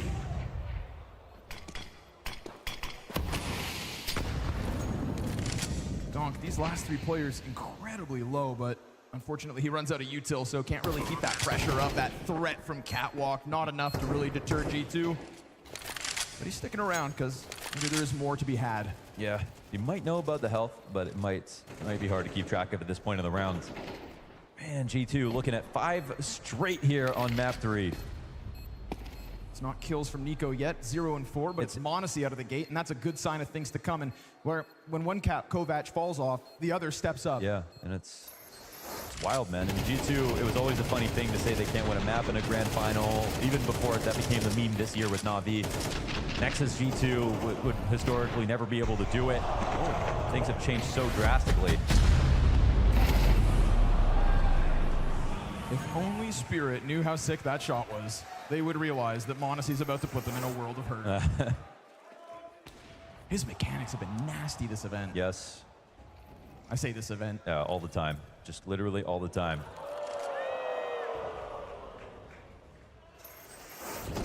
I think he needs that energy. Oh, nearly off scope. And just the swagger spin after, too. Flick of the wrist. Oh, and he goes right into it. Shiro just walks up into him. The gun round that Spirit had hoped for is an instant offers death. Look at m0NESY just confidently step forward into that fight. Angles held, be damned. 5v4. No. He's got a brilliant aura right now. m0NESY doesn't feel like he can die. He has proved that to be true so far.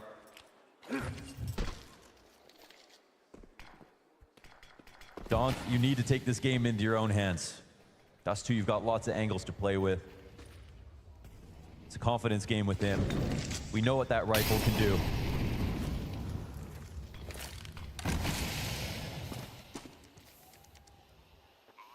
Looking for seconds, but nobody is actually going to give him that. Look how scared maybe Spirit are about stepping into those doors. And G2 just happy to let m0NESY keep going. 3 players ahead of him, they let him take that helm. There'll be nobody in the sight to stop this. They're all the way up on long. I mean, you cannot stop G2 right now. This doesn't feel like Spirit have come into this third map any better off than they were on Anubis. Definitely, yeah. G2 found a gap. Off of one single kill, they've taken over mid. There was no movement there from Spirit after they're holding on to vision, right? m0NESY was watching in the door, looking for the rotation. Nothing happened from Spirit. No flash to put him off. No one crossing. So what do? They simply go up cap. 2-2 setup. Punished, no op in play, no chance for the retake. Long control isn't enough. G2 6 straight. This half is very quickly evaporating in front of our eyes. I don't want to write off a team who we know ceiling is so high, but there's a chance Spirit limp into map 3 already crushed. It's going to take somebody to step it up a notch. Yeah, you know, when they pulled off the reverse sweep versus Virtus Pro, that was incredible because they were just basically an amateur team trying to prove, you know, that Donk was the player that they knew about. That was just becoming amazing. But there wasn't that much pressure. The expectations weren't there. That's true. All true. Agreed. All true. The expectations weren't there. That's the biggest change, right? Well, expectations skyrocket as well because that was the best of 5 right before Shiro did this incredible signing and came into Team Spirit where suddenly we thought, okay, well now you need to deliver. So, yeah, it's a world of difference between then and now. They've gone through getting studied, playing against top teams constantly, and then winning London after that, so still showing that they could keep it up in some way, right? They did the reverse sweep, then they did Cato, then they did London, all sort of spaced out.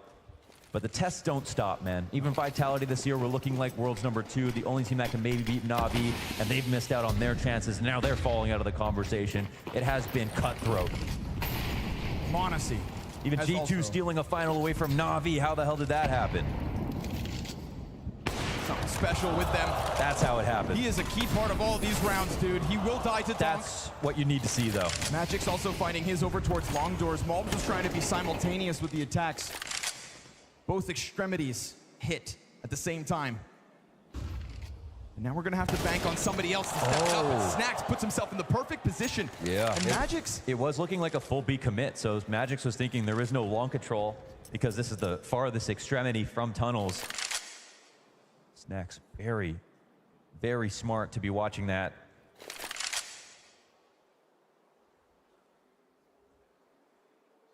To leave that bomb site, and as he does, he could end up throwing a wrench in the works of the mid-play. He finds the contact, but not the kill. Nico's still hunting his first frag of the map after a lights-out performance on Anubis. I think that nade kind of tells them that Donk is alone, honestly. They're going to keep this pressure moving forward. Time ticking, of course, and Chopper's going to make a move, right? Yeah, it's a good move. Going to try to get into this back line, try to compromise them. They may also rotate back because we do have a T down in CT spawn. There's one kill down, Nico. Shiro, he's just going to hold. He waits, they step into him. It's starting to come together. We said somebody had to step up. Well, this one started with Donk getting the better of Monacy over on B, but it's not done. Hunter keeps his head down with just enough time. Does Chopper overstep? Oh, almost. Well handled. Chopper gets one over the line, pushes it, and Spirit take their first. That's great. I mean, we have Monacy running through the molly to get the second kill in the B tunnels, and Donk one bullets him. If he takes any more shots to get this kill, he's gonna die. Monacy knows he has a big chance there. I don't even think he should be that mad. He understands the round's over if he hits it. But fair play. Donk was ready. Still though. Also, Chopper makes another good move. The round before, we lacked the proactivity for Spirit to justify what happened, right? When the full cat take happened, it was because Spirit didn't show them any information, they didn't make any rotations, they didn't try to push anything. So it's a change. It's a change of mindset here for Spirit. That's at least a better round, but it's one round. And hopefully that change of mindset can continue because he has to make that move, that ambitious flank, being 1 in 5 after 2 abysmal maps. But you can't become a shell of yourself, and especially when you played such a key role in getting into this playoffs run. Tidbits of utility come towards Donk, he's fine with that, no issue. There's no follow-up behind this. Sure, 1 round on this board for Spirit. It makes you believe for a moment here that they could still reclaim somewhat of this half, but we can't forget about the question, what does their T side hold? That could be a good nade. Oh, bounces high. Slight tag. This is where they have to call in. Shiro is the specialist to watch the cross if it's going to be this split. And we talked about it before. Magix can be shrewd as a long anchor. Hard to pull off his position. Malps will try to time this perfectly to dislodge him. Lots of smoke coming over. But they're going to try to run down Shiro from below. Nico misses the jump. It's a bit deep. They could still swing in front of that if they decide to swing. But for now, they missed the timing, though. It's the drop down. There's no late flash because Nico failed the drop, but now they're just coming in slowly. It still might work.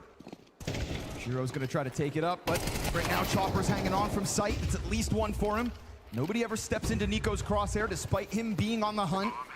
They want to deal with Long maybe first, this pit player. He knows it. Dude, Mobs is locked in. They've got to come clear him, and they're going to. Slowly, they will come clear him as their 2 teammates fixate instead towards sight. But that means the sight players don't have support. Shiro cleaning it up as Donk comes through with the kill on bomb site. Nope. That bomb itself at the halfway point. No nades, Donk, only kit. Ooh, he's got to dodge the bullet. Keeps his head down. He has to run this down. Health, they spam him out, but as Donk is busy, Nico strikes. Shiro makes the difference. Magix has the time, and Spirit now have a chance. Yeah, Donk got that kill. That was the key one. Donk also got the hard fight towards Goose. He's starting to show up. It's still only 2 rounds, though, for Spirit. At least they're back-to-back here. Good for the economy, but signs of life. This is a moment where G2 mess up their exec. Sometimes it happens. You're supposed to jump off backwards, straight into spawn, wait for the scaling flash, and right at that corner, you peek high-low on Shiro, and you guarantee the kill. Malps also delayed long enough, as he had to, because things sort of went into emergency protocols, and it had Shiro's attention for a long time. But they eventually dealt with him. Spirit stayed calm. They let Donk work. They took care of Long. They fought hard for it. I also like the adjustment from Nico to not just sit down there, but instead just jump back up on Cat and go for it. Make a move. Yeah. Don't let Hunter die in vain. And now they're opening up. Fight on 2 fronts. This time, look, Shiro starting to get into his groove, right? Starting to make riskier plays.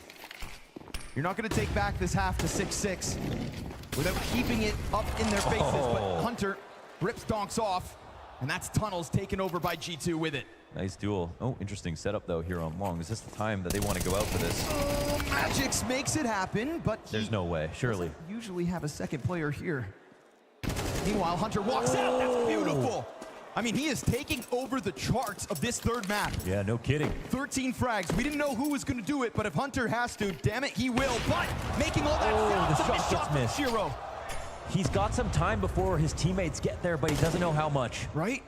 Wait, is Shiro going to do this? Yeah, that's so smart from him. That is so smart. Takes the deep peek, senses maybe that the support's not in position just yet. And he knows they wouldn't dare peek. So he had the calculation, and knowing they were like coming back. Starting in tunnels, making a proactive move. Yeah, that was really, really clever from Shiro, but still in the 2v2. Chances for G2. Chopper thinking about getting risky as he hears the climb up go over, but they put a smoke a little bit behind him. We won't be able to stop them. He's hoping that it was some... You can climb up behind them or go long. Yeah, and Shiro just here in mid behind the smoke. It's going to come down to timing with 10 seconds. Their hand is forced, but are they going to plant plat and play to that side? One clip off. Free haircut here for Chopper. m0NESY in the 1-on-2. Will it be the no-scope? Nope. He's going to go for the box jump, but miss it. Movement betrays him. He's in the cover, but he's tagged to 12. Shiro hits him, but doesn't put him down, and you have to put him down. Chopper will. Ooh, Chopper. Now we're talking about multiple rounds where Chopper's coming in with impact. 100%. And the movements are good. Again, Shiro's clever play helps make sure that it's not the B site. And when he missed that first shot, he thought they were in jeopardy. Hunter, it has been nuts for him. He's looking to take over this half, but... That shot, that miss could have been critical. Hunter not thinking that he'd come at him like that, but Shiro felt probably like he needed to, and it's the right Not just that, but he knows that he would never peek the door again, and he knows he's trying to delay for his teammates to come out of tunnels. It was only a matter of does Shiro think he has a time to walk back to window. First time out here for G2. Looks like we've got ourselves a map. Oh my God, we sure do. I'm going to use this moment to let you guys know, of course, that the Opera GX is a browser built specifically for gamers, designed to be faster, customizable, and performance-friendly, unlike standard browsers. Gamers rejoice. That was your John Anik moment.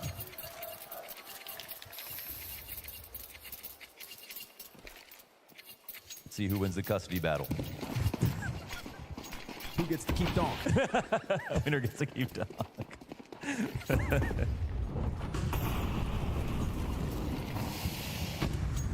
Pressure out. Magix is running for the hills. Oh, he's running. Hey, Malton. Whoa. Somebody shot him first. It's fair. You got to stand your ground. Everyone's coming for NA, man. At least it wasn't Nico knifing him this time. Yeah, true. All right, full long control. Finally, classical position. Bless G2 for not giving us this every single round. It's, right. They're using it sparingly, but now... Do they time it well? Look at the health bars. HEs actually make a huge difference here. Sir, the rotations, have come through, but the initial damage is looking great for G2 to bring it back. 2 kills first for G2. This is looking very good considering all that damage that was done earlier, and then Celtics just walks out through smoke and dies. No flash, nothing. They had all the bodies on the bomb site, but G2 across the bar, sharper.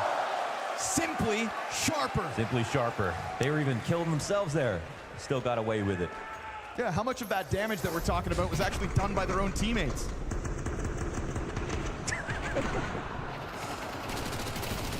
Didn't hold Mulbs back much. Yeah, the long-range MAC-10 kill on Cat. Zontic's trying to be opportunistic, but G2 already had their teeth sunk so deep into the flesh of that A site. Yeah, there's one huge benefit to G2 here is there's no overthinking. Now, Snacks tried to molly mid to dissuade Donk from pushing into lower tunnels. That's not a concern right now.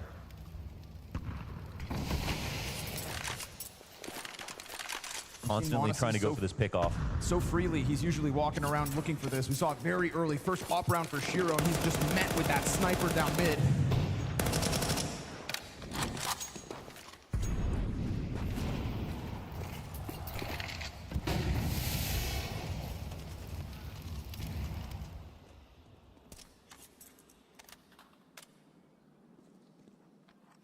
I was thinking maybe the coast is clear, but in reality... Oh, we've seen this lurk smoke before. Mulbs last time didn't clear it. This time he will. Damn right.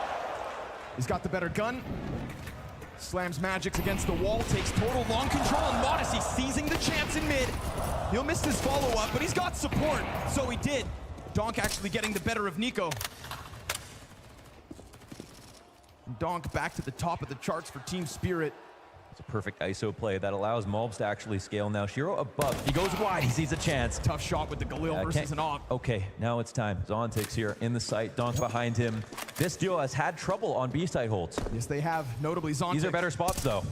Donk looking for the first contact, but it's lesser weapons for Zontix. He will get the chance to strike them down. Great damage. Him and Cal there we locked it down. You remember what I was talking about. They were failing on the chemistry when it came to those two in the site on B. This time just makes more sense exactly how they tether off of each other. Another good recovery, actually. Excellent ISO play here from Mulbs after, again, this molly to stop the B pressure. They just go for this pick off. But Shiro doesn't get caught off guard. Rotation's perfect from Donk. Everything's in place. Yeah, now we're getting solid play from both teams. That's what you like to see. Spirit have earned this limited purchase for G2 to close out the T side. A 6-0 deficit brought back to a recoverable map. All depending on that T side. For now, m0NESY will be uncontested as he has had his way most rounds throughout this final, maybe. Oh, we're coming in light and fast on this one. Trust me. Crosses over.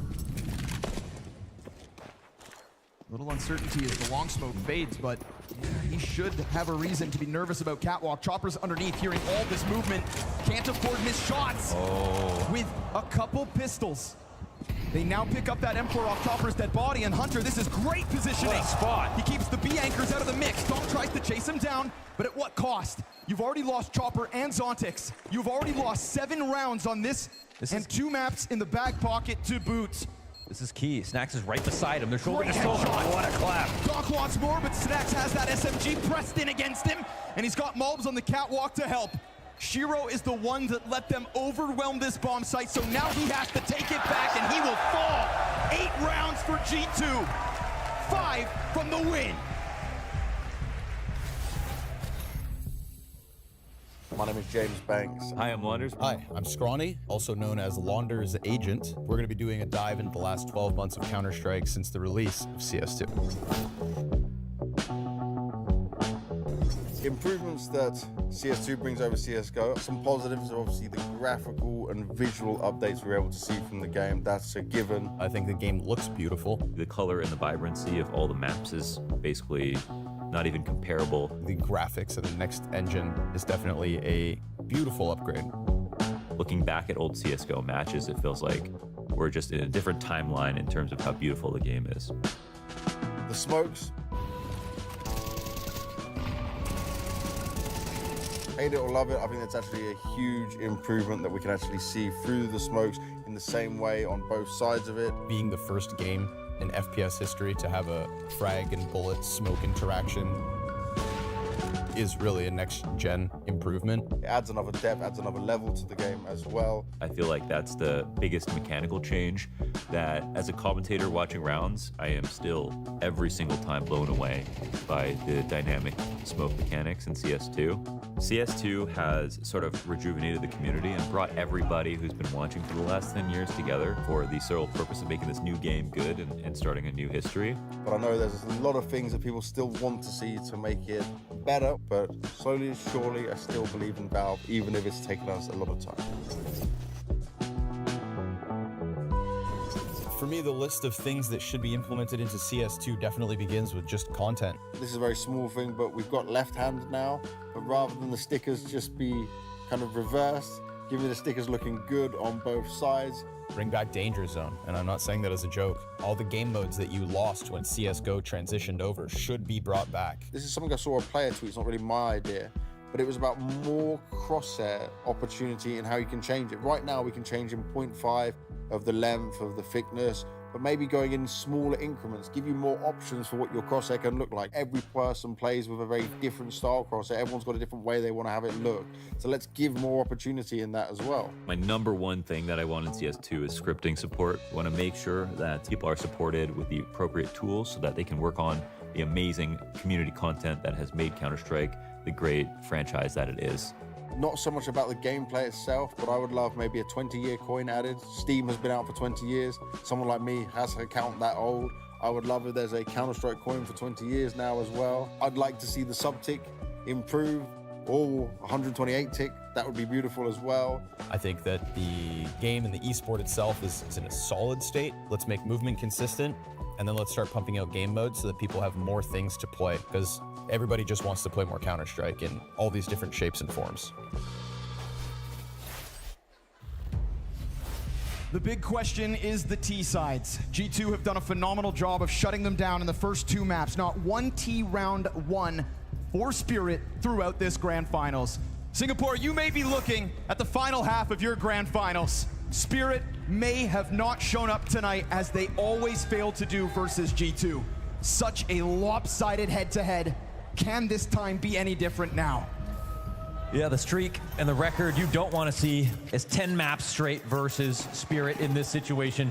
No T rounds won. So let's see if we can start off on the right foot here as Spirit attempt to salvage this best of 5. Donk with the immediate play towards long. Mobs isn't going to give him it. Pistols, you know, that's the thing.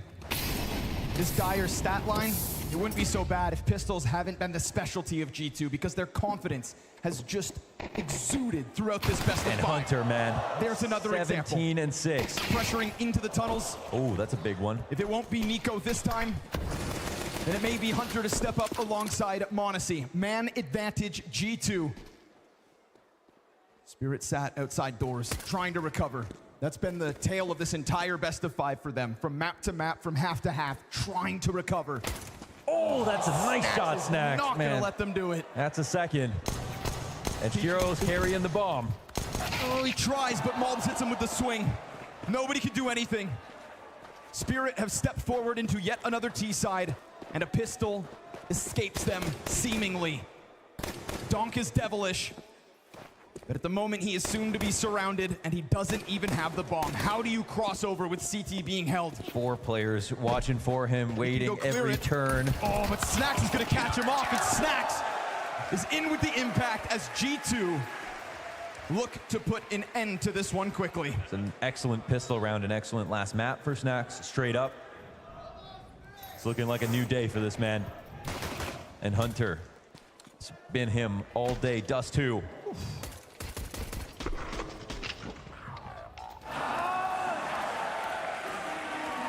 Now they're cooking.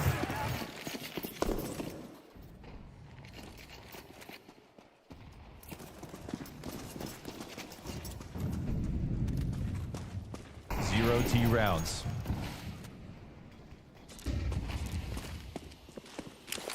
I'm gonna go out on a limb and say that's never happened before in a best of 5.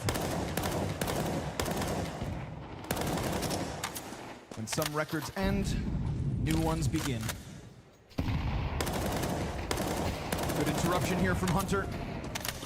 Making sure that these blocks don't get any closer, but it is really Spirit trying to save up all they can for that gun round.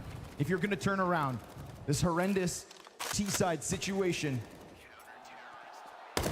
Screw a force buy.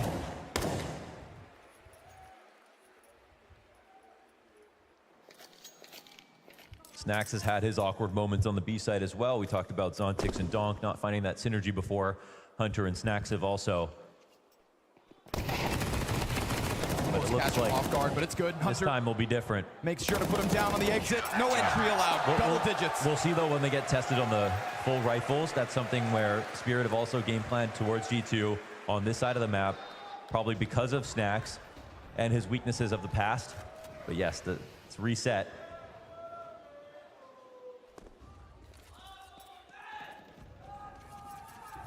We've seen actually overly simple attacks towards that side of the map just because they know that they've got a weak target there. But G2, I think, have clued into that. And again, they don't lose to Spirit. They simply don't. It's amazing. It's amazing they can put down a top-tier team this regularly and in this kind of dominating fashion. I mean, Donk's had a solid map. He just hasn't had much help this time. It's, you know, changing places with these guys. They're playing musical chairs with his top frag, and And over on G2, Nico's not in the game, so this is like the first step in the formula, and we are looking at a few good rounds in the first half from Spirit, like solid ones. The communication looked good. The frags were there. That was good individual decision-making, even from the likes of Shiro in one moment. It's just a matter of carrying it over.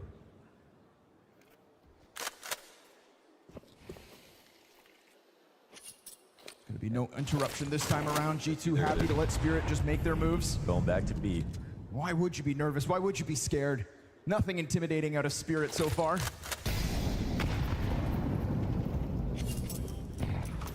Here they're gonna test it. First map was an utter brick wall of performance put forth by G2. Every player stepping it up. Just feels like Snack's gonna deliver today. He's only got the MP9 so far, but he can smell it.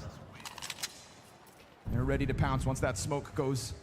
But there's an incendiary still here for Snacks, and if he puts that on the ground, then Spirit are suddenly running into a very tough spot. Let's see if Chopper's attack in from middle will catch them. Sure enough, Snacks back turned. The Hunter's been lights out, and right now he's gone unchecked. Yeah. Shiro did this to them. They know. Hunter, he has to wait. He will be found, and there it is. Oh, okay. A flurry of kills out from Team Spirit. Dare I say it? A heartbeat. Yes, it's a great attack. And to be honest, like, no one in G2 had any idea about a mid-B potential. They weren't watching for it. They weren't close by to help out. And even if, like, Snacks is here, there's no warning sign for him from his teammates to get vision. Basically, no help over on that side of the map. So he was hoping that they could watch the tunnels. But to be honest, if he's there watching the tunnels, Hunter's either got to have the door smoked or be watching from the window into mid-B to help him out. So they sort of had a severed connection as well. Now they'll get a chance to catch their breath because the pressure comes to an end. You know, back on Mirage, we said Donk out of the gate was having a good matchup versus G2, versus Nico in specific, the head-to-head to his favor. It wasn't enough on Mirage. Will it be enough this time? Because he is yet again taking over at times. Donk gonna make sure the tunnels falls to their favor. Little labored on the snack spray, but he gets there. Donk racking him up.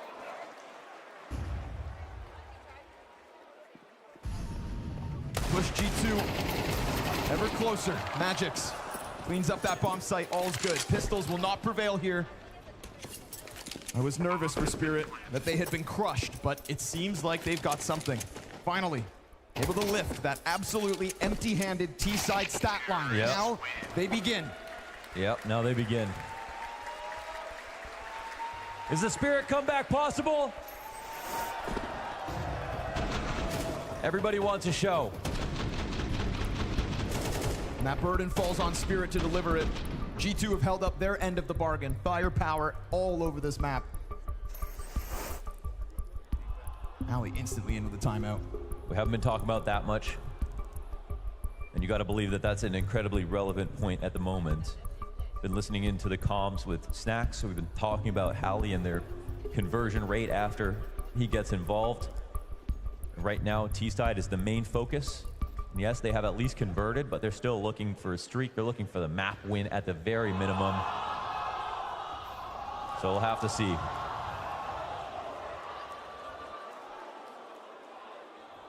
Don't get excited just yet.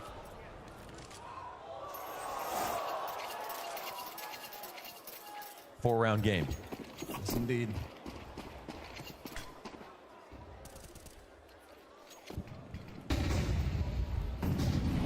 Very quickly, G2 taking over control of Long. Not enough resistance back for Spirit to make Malbs too nervous. So initial pieces start to peel back. They want to get Nico out of there. But this one's not a fast pace from Spirit. Gotta be cautious. We've already seen CTs down in lower tunnels, but as they flash around those corners, they'll see nobody's home. G2 go passive. You know, Malbs could be a dream crusher in this situation. Any late long plays, him versus Magix on that door walkout. We saw how relevant that 1v1 duel ended up being in the first half. That's a massive mind game that takes place here on Dust 2. Donk will control the middle of the map, and G2 start off hoping that it ends in B. I like the read because you do see that Spirit will repeat plays over and over again. And when you don't see anybody crossing, they're trying to draw out information, threaten that they're pushing out, throw the mid-B smoke to see if anything happens. And they're just playing a head game with Chopper here. They want him to make the call. They say, you have no information, make the read, Chopper. You're the IGL, and look what's happening. 3 players on the site. Mid B is taking place at the moment. Bomb in the tunnels. Hunter may have that lesser weapon, but his form is sharp. They're going to have to frag their way out of this one. Let's see if they can. We've got both the Kovac in position. Perfectly timed flag! Oh, just beautiful. Snacks sets him up wonderfully. Can turn over now towards tunnels to hold up his end. Hunter doing it all, but finally falls. Donk into the kill feed. Meanwhile, Nico still behind Carr. Snacks 2 assists and a kill, but it's Shiro in a clutch. You know he can do this, Good but luck no with that. allowed. Monesi strikes him down. Stuffed on the cross. An amazing timing on the flash play with Hunter, but it's 2 things. It's preying on the fact that they know Spirit will repeat on the B plays just like they do on Mirage, just like they have done versus Snacks and Hunter. They know this has been a weak site for G2 lately. They also start out playing, giving them no information because the read is so strong, and they know that Chopper can get it in his own head in moments like this. And Spirit nearly still fragged their way out, but a perfect timing on the flash. Yes. Means that it doesn't matter how many kills Shiro gets. Timing to a T. This time, hyper aggression. Trying to force their way onto 12, trying to bottom out Team Spirit's T side. But you've got to be careful. Yeah, but you see, now Spirit are thinking, well, Chopper's going to go back, do a lap. He's got lots of time left on the clock. This is the perfect thing to do. We'll see if he wants to commit over without a teammate. That would be unlikely. Oh. There's damage for Mobs to deal with. Shot some shoes off here. Give me this fight. Monesi versus Shiro. This is perfect play here from Spirit. Ops dueling. Monesi just going to keep his head down. He waits, and he is rewarded. Easy read of the situation, but is it worth it? Leaving B open for that kill. This is great play, you know. Leaving so many numbers on the opposite end. Last round they got tricked. This round, no. They're in control. Smoke goes down, and so will the bomb to follow. So Team Spirit, what a total contrast to the round before where you end up walking into both the Kovac and Snacks with the perfect flashbang. It's also Spirit take it nice and slow. It's also a symptom of getting the early fight. Again, that was part of the plan for G2, is don't give them an early fight, let them overthink. So we'll see how G2 approach the next round, but you can't approach most of your rounds trying to keep it a 5v5 to 30 seconds. You sometimes are going to have to. Eventually, a team that is given too much space will be able to make their correct decision, you know, more times than not. So it's a risky game plan to use, but when you're up in a lead like this, using reads every once in a while, that I think is very, very smart. Here in top mid, we find Hunter's corpse.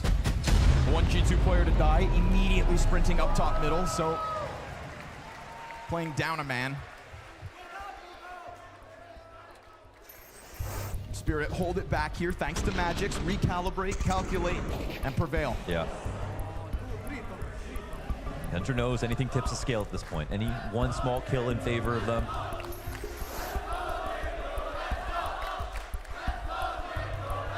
Fans want G2.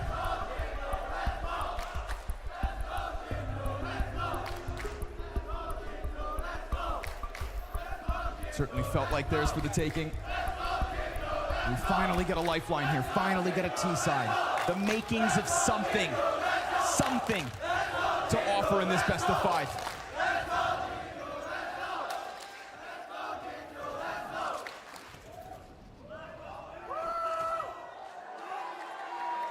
(13-7), 13-5.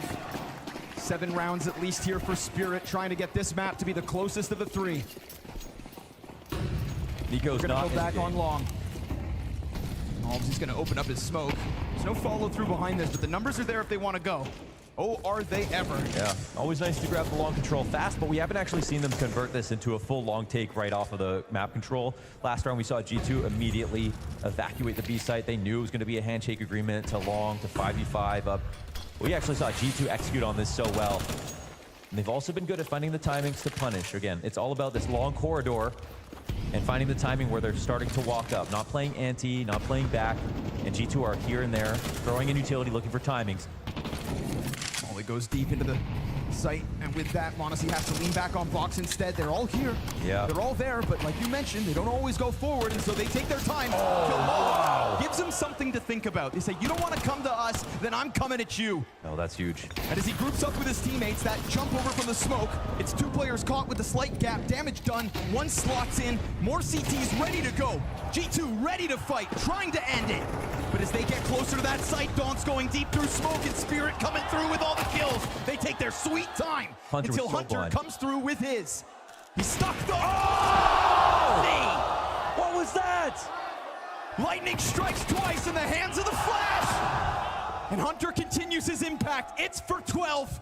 And as they stay slotted in, Magic, he just like that, Hunter delivers again.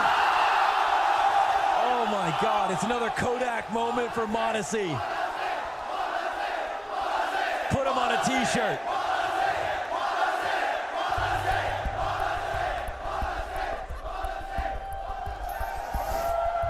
Thought we saw his best flick already. No, don't think so.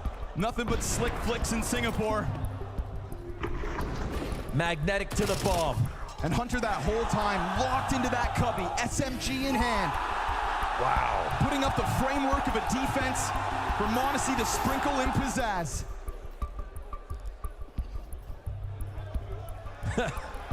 Taz says reset. Yeah. It might just be destiny.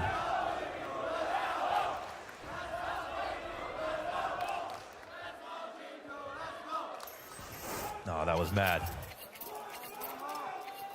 You start to hit a point where you're not even surprised anymore. Yeah. The conversation for #1 in 2024 so incredibly open, but an MVP at the very tail end of this season will cement one name at the top, and with the individual mechanics that he shows all the while, it's one hell of an argument. But it's not a trophy lift just yet. Spirit have shown us something of a T-side, but who steps forth? Donk trying again, as he did on Mirage, silently. Working his way up into pressure. Can they organize and help him? He's held back. No, because they're Hunter not. is just going so far above and beyond. Bomb's still in playground. He was going for a lurk. There is nobody here to help with this. Shot through the door. He'll hunt him down because m0NESY knows what he wants, and he takes what he wants. And it could be Spirit's last breath. Pressure on Xbox, converted into the A-hold. Nico, numerically not quite here on map 3, but so be it. m0NESY all series long. Hunter steps forth on Dust 2, and Team Spirit on the brink of being held at a max of 7 rounds on all 3 of these maps. This head-to-head so incredibly lopsided. It's a dire spot for Shiro and Magix. They're gonna have to try to group up and press. And Hunter, 5 health, but an AWP. But right now it feels like he can do no wrong. It feels like he can do it all. A flick needed. It's a leg shot. It's a tough one for Shiro to now try to push. He's gonna keep his AWP train back sight. They still can't quite get in, but that fire spreads. Snacks to try to stop it. The curse has been lifted. He's here with m0NESY. And still, opportunities given over to Spirit. They are not dead yet. Doorway. Denied by the frag. 6 seconds. Magix. That's it. Not his. It's m0NESY to end this. It is a walk in the grand finals. No chance. No challenge. They actually did it. Another chip. Another IGL. Snacks breaking the curse. G2 undefeated versus Spirit. 10 maps straight in this head-to-head. It's not a rivalry. It's a stomp. G2 champions. Winning back-to-back World Finals. It is unbelievable to see this formula come together. Unbelievable that Snacks leads despite individual struggles to 2 tournament lifts at the tail end of 24. Unbelievable that the likes of Maltz gets the chance in one of the biggest organizations in our space. Look at them, convivial, overjoyed, beating the odds every time. m0NESY. The fan favorite of the arena, G2, everybody was cheering for them. They put on magic moments multiple times. And versus Spirit, you know they have the confidence today. Yeah, they have the confidence every time, because this formula is a winning formula, and it's amazing that it comes from what is essentially a walking dead roster. But at its core, we find the deadliest dyad, a duo for the ages, an embodiment of greatness. Nico and Monesi, your champions in Singapore.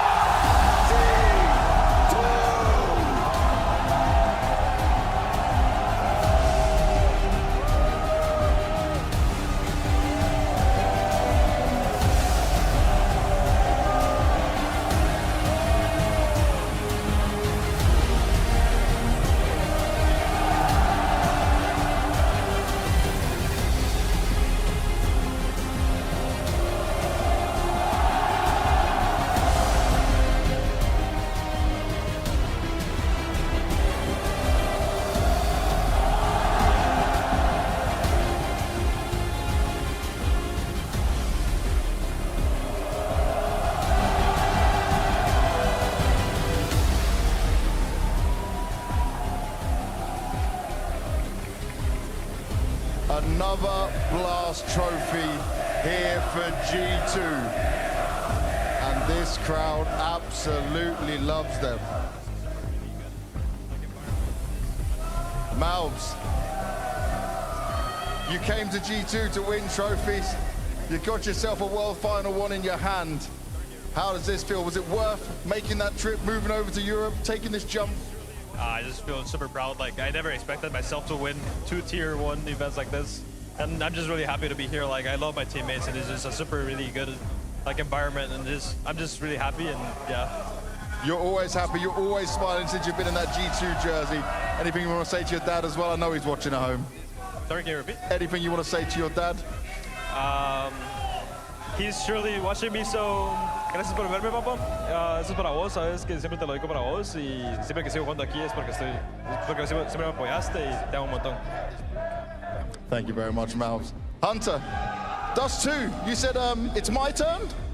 Yeah, I mean, I needed to do it this whole event. I didn't play well, maybe against Spirit. The second game, it was fine, but yeah, I needed to step up, and I knew I needed, and I'm very happy that I played well on Dust 2. And let's just look at this. You guys had a not so good Rio. You needed to bounce back. You had this boot camp. How important is this win? Yeah, I mean, after Rio, we opened this event with 0-13. I think no other teams can do what we did after 0-13 and that Rio. Honestly, very good mentality overall. I'm very happy the way we played this event before the major, and our bootcamp paid off. Now confidence is back again, and I'm looking forward to play major. And I think they're looking forward to see you there as well. Nico, we spoke just yesterday, you know, about the future. You told me it's full focus on G2 and what you've got ahead of you. You just proved it with a huge performance in this grand final as well. But how important is this trophy to the team right now, ahead of going to the RMR and the major? Yeah, I mean, this one was special.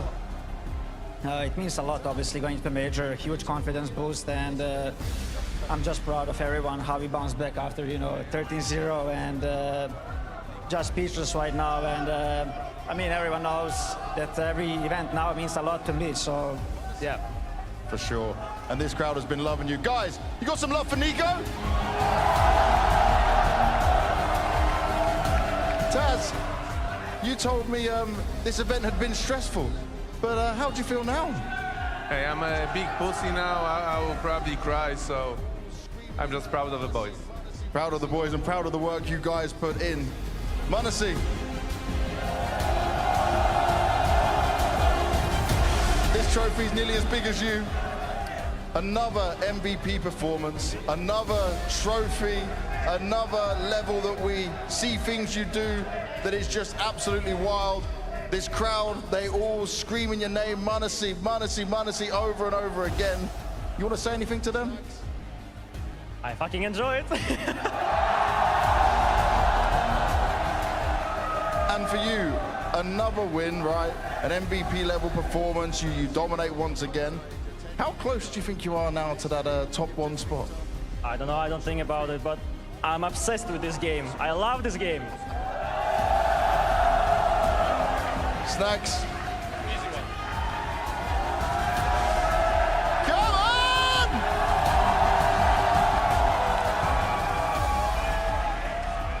Snacks, you won your first major 10 years ago. This year, you've just picked up another trophy. Are you hungry for some more? Of course. I'm hungry. I'm very hungry. And with this team, how much do you believe in doing that, lifting more trophies, maybe lifting a major again? I believe a lot in this team.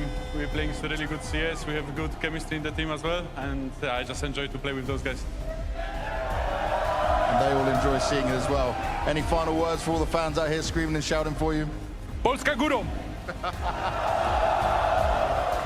Guys, the last ever Blast Premier World Final Champions, it's G2!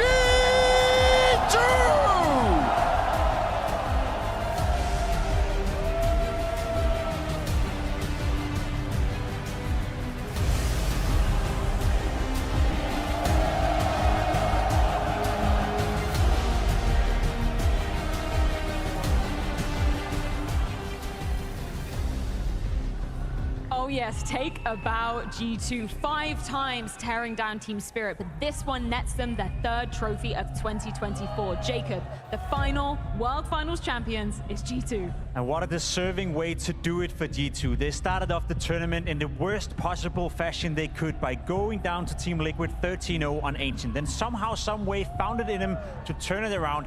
And speaking of some of those individuals, right? Class performances coming out from Nico. Class performance coming out from m0NESY. Melt's having a fantastic grand final. Snack ending his streak of negative KD. There's so many great storylines. And then, of course, Hunter coming in on the final map here on Dust 2, playing like the best Hunter we've ever seen. What a beautiful sight by G2. Well, you mentioned the individuals, and of course, we do need to crown an MVP. And you guys at home have the opportunity to have your say exclusively over on blast.tv. Get your votes in for the next 5 to 7 minutes, and we will be crowning one of those 3 on your screen as the final World Finals MVP. It's either going to be Nico, m0NESY, or Maus. Maui, if you had the only deciding vote, who would it be? I feel like I'm going to agree with the audience on this one. m0NESY was a fan favorite here in Singapore. Every single time his op rattled out, we heard the boom of not only the gun, but of the audience echoing it. And I, for my money, would easily pick the Flash. Can I vote for Snacks as well? He's not in contention, but he can be the MVP of your heart. I mean, he definitely is, but I have to agree with what we're seeing mostly throughout the tournament. m0NESY is probably the most impactful player we've seen in CS2 in a lot of years consecutively when you're thinking about it. I think he's the most aesthetically pleasing player we can watch right now.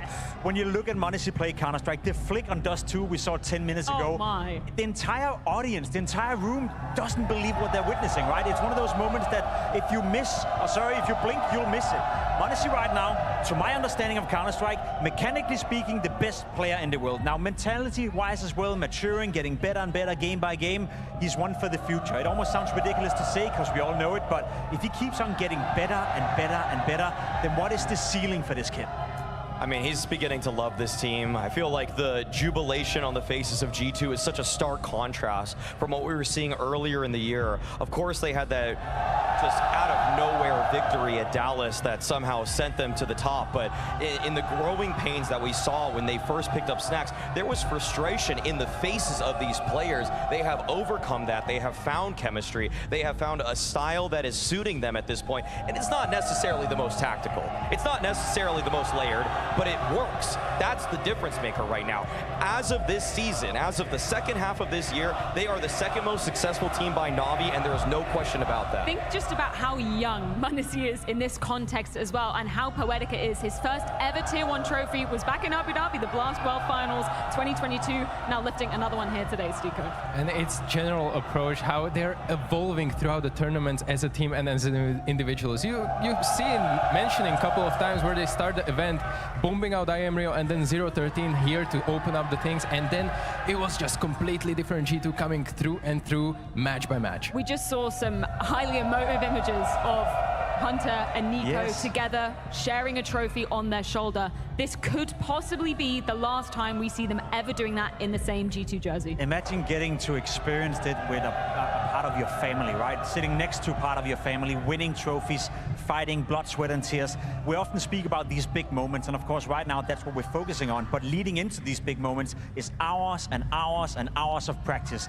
They are working hard to get to this point, and to get to experience that with a family member of yours, it must be the nicest feeling in the world. And I feel like there's two sets of brothers on this team. Of course, we have the Kovacs, but at the same time, I have to say that the 2014 VP major winning team having two representatives here, that's poetic. That's unbelievable, because Taz coming onto this roster at first looked like a fish out of water, calling timeouts when his team's up 6-0, then they end up losing the map. Like, what are you even calling it for? And now, every time I see a timeout, I look for the adjustment. I look to see what it is that he actually told the troops beyond just these mental aspects, these mental pictures that we're able to find when we get these listens in, because it's clear that he is contributing positively to the team at this point. And on top of that, I feel like Snax is starting to finally find his groove on this team as well. Well, the clock is ticking for you guys to get your MVP votes in exclusively over on Blast.tv. You've got about 3 minutes, I was told 30 seconds ago, so give it 2.5. It's either Nico, m0NESY, or Malbs. Maui, once again, we get to see Malbs lifting a Tier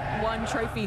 What an amazing achievement that is from, you know, a sole representative from his home country. He's not just a representative, he is a role model. If people are coming from disenfranchised regions, when it comes to Counter-Strike, you can look at what Malbs did, because he did it right. He was never seen in the region as a problem player, as someone with a bad attitude that couldn't be coached. He went to a team that he felt like he could grow with, that played Counter-Strike the right way, and he's shown even in roles at times that weren't necessarily star ones. He was playing ramp on Nuke, for example. He's playing in the backline, sometimes has to be the first and entry fragger, and he made all of them look so good. The skill that Malbs possesses shines no matter where he is put. On G2 itself, the fact that he plays the anchor roles and still plays contributing and winning Counter-Strike, finding multi-frags with his back against the wall. Malbs is seriously an inspiration to all Latin American players, and he should be an inspiration for anyone that's coming from a position that's not Europe. He's been a great signing so far for G2, there's no doubt about that, and perhaps also a learning experience for some of the other teams out there, you know, in terms of complexity. Team Liquid, they kind of let this guy go, right? He was part of their scene, part of the NA circuit. They could have signed him, they weren't willing to take the risk, the same risk G2 took by bringing him into the lineup, and M80 for that matter as well, for giving him a platform to perform. I think Malbs is a great contender for the best signing of the year, and the way he's doing it right now, the way he's also getting better and better and better, is a beautiful story, let alone what we spoke about coming into this whole segment. With Nico leaving, more responsibility will be put on the shoulders of Malbs, and I'm very curious to see if he can handle that. We're starting obviously high level to be analyzing this grand final, but let's talk some of the minutiae. We talked about the CT side of G2 coming into this. I didn't think they would, you know, not even keep up the numbers, do one better, go one harder versus Team Spirit.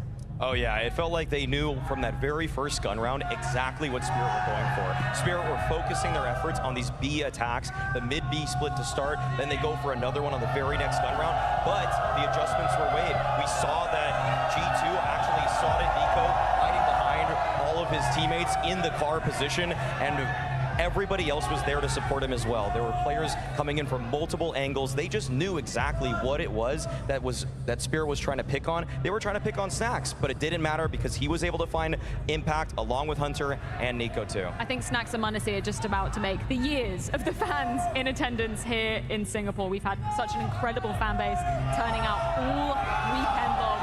And think about this moment for Snax. James touched upon it. 2014 major victor, now returning with so much firepower in his squad, lifting another trophy. Say what you want about Snax, say what you want about his individual output, but he's the one winning the trophies right now. He's the one leading the team that is coming into the major as one of the hot favorites to win the entire thing. For Snax not to have the greatest individual output, it doesn't really matter as long as you're winning. It doesn't matter as long as you stay competitive. And as you said, Mao, we saw today Snax stepping up in crucial moments. We see more and more impact coming out from him. So let's play with the idea that Snax is getting more comfortable within his lineup. He's getting more comfortable within the role he has as a joint in-game leader together with Nico. If he steps it up a little bit as well coming into the major, there could be another trophy waiting for him and another trophy waiting for G2. From my point of view as a professional player, I have to admire, absolutely admire the longevity. That is the key word I want to bring here, the longevity of both guys in Taz and Snax. And for my money, you know, they've been in the rocky roads. They started in Poland, obviously, with their Polish teams, but they transitioned into international ones eventually, and they're finding success, well, a decade after the first one, which was Katowice. we've been having the conversation all weekend long. An MVP here could change the whole conversation about the top three. Tell me, Stika, we don't know the MVP just yet. Votes still rolling in. Has this changed your mind in terms of the top three going into the major?